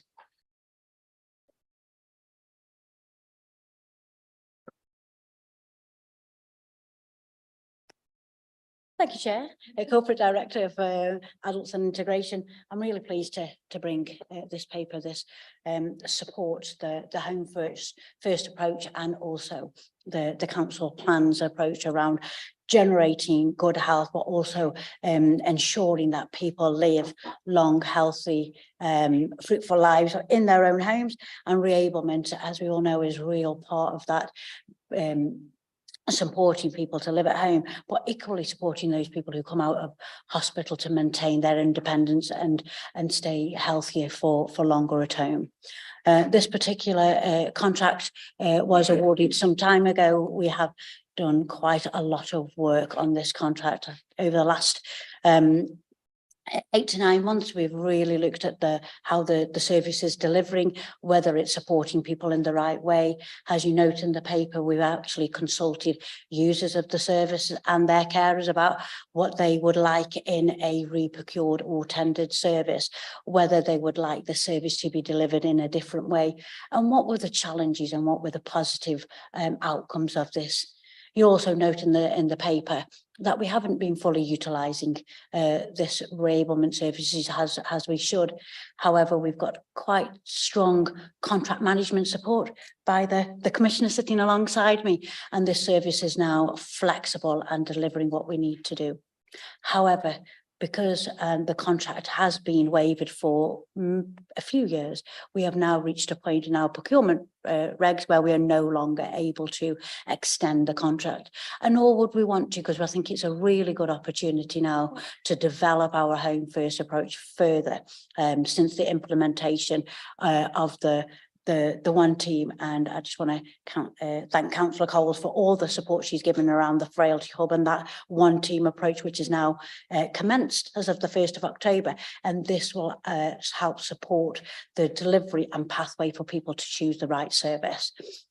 The report sort of stipulates that we are looking to extend the Reable offer for people with learning disabilities and mental health. At the moment, they are excluded from this. It's mainly people with a physical disability, which we felt that actually brought in inequalities of access to the service. We're also looking to maintain the current level of financial envelope, as we mentioned in the paper. We aren't fully utilising it in its correct form at the moment, but we equally see that we don't need additional funds than what's already stipulated, because that activity throughput, we feel, will enhance around about 30 to 50% whilst we use the service in the right way. Currently, users of the service stay around about 6 to 8 weeks. We are looking at service users saying for about 2 weeks to the maximum of 6 weeks. That's because we want more of an integrated contract with occupational therapies, which there isn't occupational therapies part of this, and there aren't physiotherapies as part of this. But with the one team I've just mentioned, they include our health colleagues who are fully supportive of this model and have actually helped us develop the specification. We have actually stipulated a view the contract length of 2 + 2 years, because we're still, that will give us an opportunity whether we enhance a model of in-house, because we already have our in-house delivery service delivering some elements of reablement and an external provision delivering others. That 2 years will help us work with any successful provider of how we can deliver the best of our ability. We've also included in the paper, which you might actually have noticed, the TUPE costs and of around pensions. We are liable for those because the contract actually went out to an external provider, and we are liable for that even though we would go out to tender and have a new provider, unless we deliver it in a different way or bring it back into council service. I'm just going to pause there, Chair, to take any questions, and then the recommendations are in the report as noted. Thank you, Jamila. Judith, would you like to say anything? Yes, I'd just like to say that we are liable for second generation TUPE costs, and therefore we haven't increased the budget because that includes those TUPE costs that we expect to go forward. Thank you. That's great. Thanks for that. Who would like to speak on this item? Yeah. So Councillor Eyre, would you like to start? I'll be very brief, Chair. So Councillor Eyre, Leader of Liberal Democrats, Ward Councillor for you for that. I think obviously welcome this paper. It mentions going back to 2017, this particular contract. This particular issue dates back 13, 14 years, and I won't get into conversations about how well I've aged in that particular period, but I think it was a decision in 2011 that actually set up some of the issues here around the TUPE transfer and some of the costs there. That decision that was something that we didn't support as a Liberal Democrat group at the time. We pointed out that it would lead to issues that you can find in paragraph 18 on page 449, and that has come through, and it's taken a long period of time to start to unwind that. So I think obviously welcome the fact that we're now getting to a point where we can address some of those issues from 2011. Welcome this, and welcome the fact that we'll be able to get the level of support that we're paying for, rather than only getting something around about 6 out of 8, 60 to 70% of what we're paying for. Thank you, Councillor Eyre. Councillor Pavlovic. Thank you, Chair. Councillor Michael Pavlovic, Exec Member for Housing Planning and Safer Communities and Community Cohesion, Hull Road Ward. Before I talk about this report, I just want to say, to echo comments made earlier, is Jamila has been a massive support to this administration and the previous administration, but on a personal level, she's been a huge support to me and a real source of advice and wisdom. She'll be sadly missed, and her successor will have some very big shoes to fill. In respect of this, home care is always preferable to residential. The contract that we had was, as we've heard, not utilised to its best practice, notwithstanding the fact that we were paying for the full amount. So the fact that we're now going to be more streamlined, and with Judith on the case, I've got every confidence that moving forward with this exec member, that we will be delivering a first-class service that will be to the benefit of our individuals that need it. So that's all I really wanted to say, but thank you, Jamila. Thank you, Councillor Pavlovic. And just before we pack Jamila off a bit prematurely, I think we will definitely see her next month and possibly in December. So well, I won't speak. I won't speak next Let's not get ahead of ourselves. Sorry about that, Jamila. Councillor Coles. Thank you, Chair. Councillor Jo Coles, Exec Member for Health and Wellbeing, Adult Social Care and Culture, and Councillor for Westfield Ward. Thank you for the report. It's incredibly helpful. I just briefly wanted to draw people's attention to the feedback from service users on this service and the value that it has for them and their family members, which is right at the very end of our huge mammoth pack of papers this time. And in particular, comments about the services provided by our carers and social care staff. I don't think I could have done any better without your help. I'm 68 and I live alone. I broke my leg and the service helped me recover. I was helped and looked after extremely well and would have no hesitation about using the service again. 73% of people who used the service said they were either strongly recommend or recommend it to others. And I think that is testimony to the work of carers and social care workers and staff across the service. So I'd like to pass on our thanks to them. Yes, we would like it to be better utilised going forwards, because as my Councillor Pavlovic pointed out, it is much better to be taking care of people at home and avoiding early entry into residential care. But it's a really welcome report. So thank you for all your work on it, and hopefully it will help us to deliver on our duties in the Care Act for both adults and their carers. But thank you, that's brilliant. Thank you, and thank you, everybody. So recommendations are on page 447. Yes, this is a mammoth pack of papers, isn't it? So it's paragraph 10. We've got recommendation there to approve the approach to commission a reablement service through a competitive tendering process. And paragraph 10.3, and that's about delegation to Jamila, Corporate Director of Adult Services and Integration, and the Chief Finance Officer.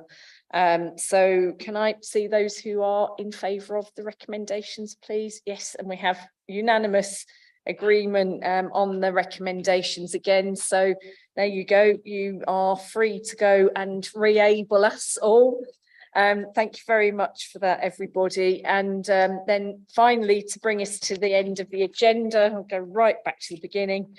I haven't been notified of any urgent business, so that is the end of the meeting. And thank you all for your stamina this evening. Achieved a lot for the people of York, and let's get out there and do it. Thank you.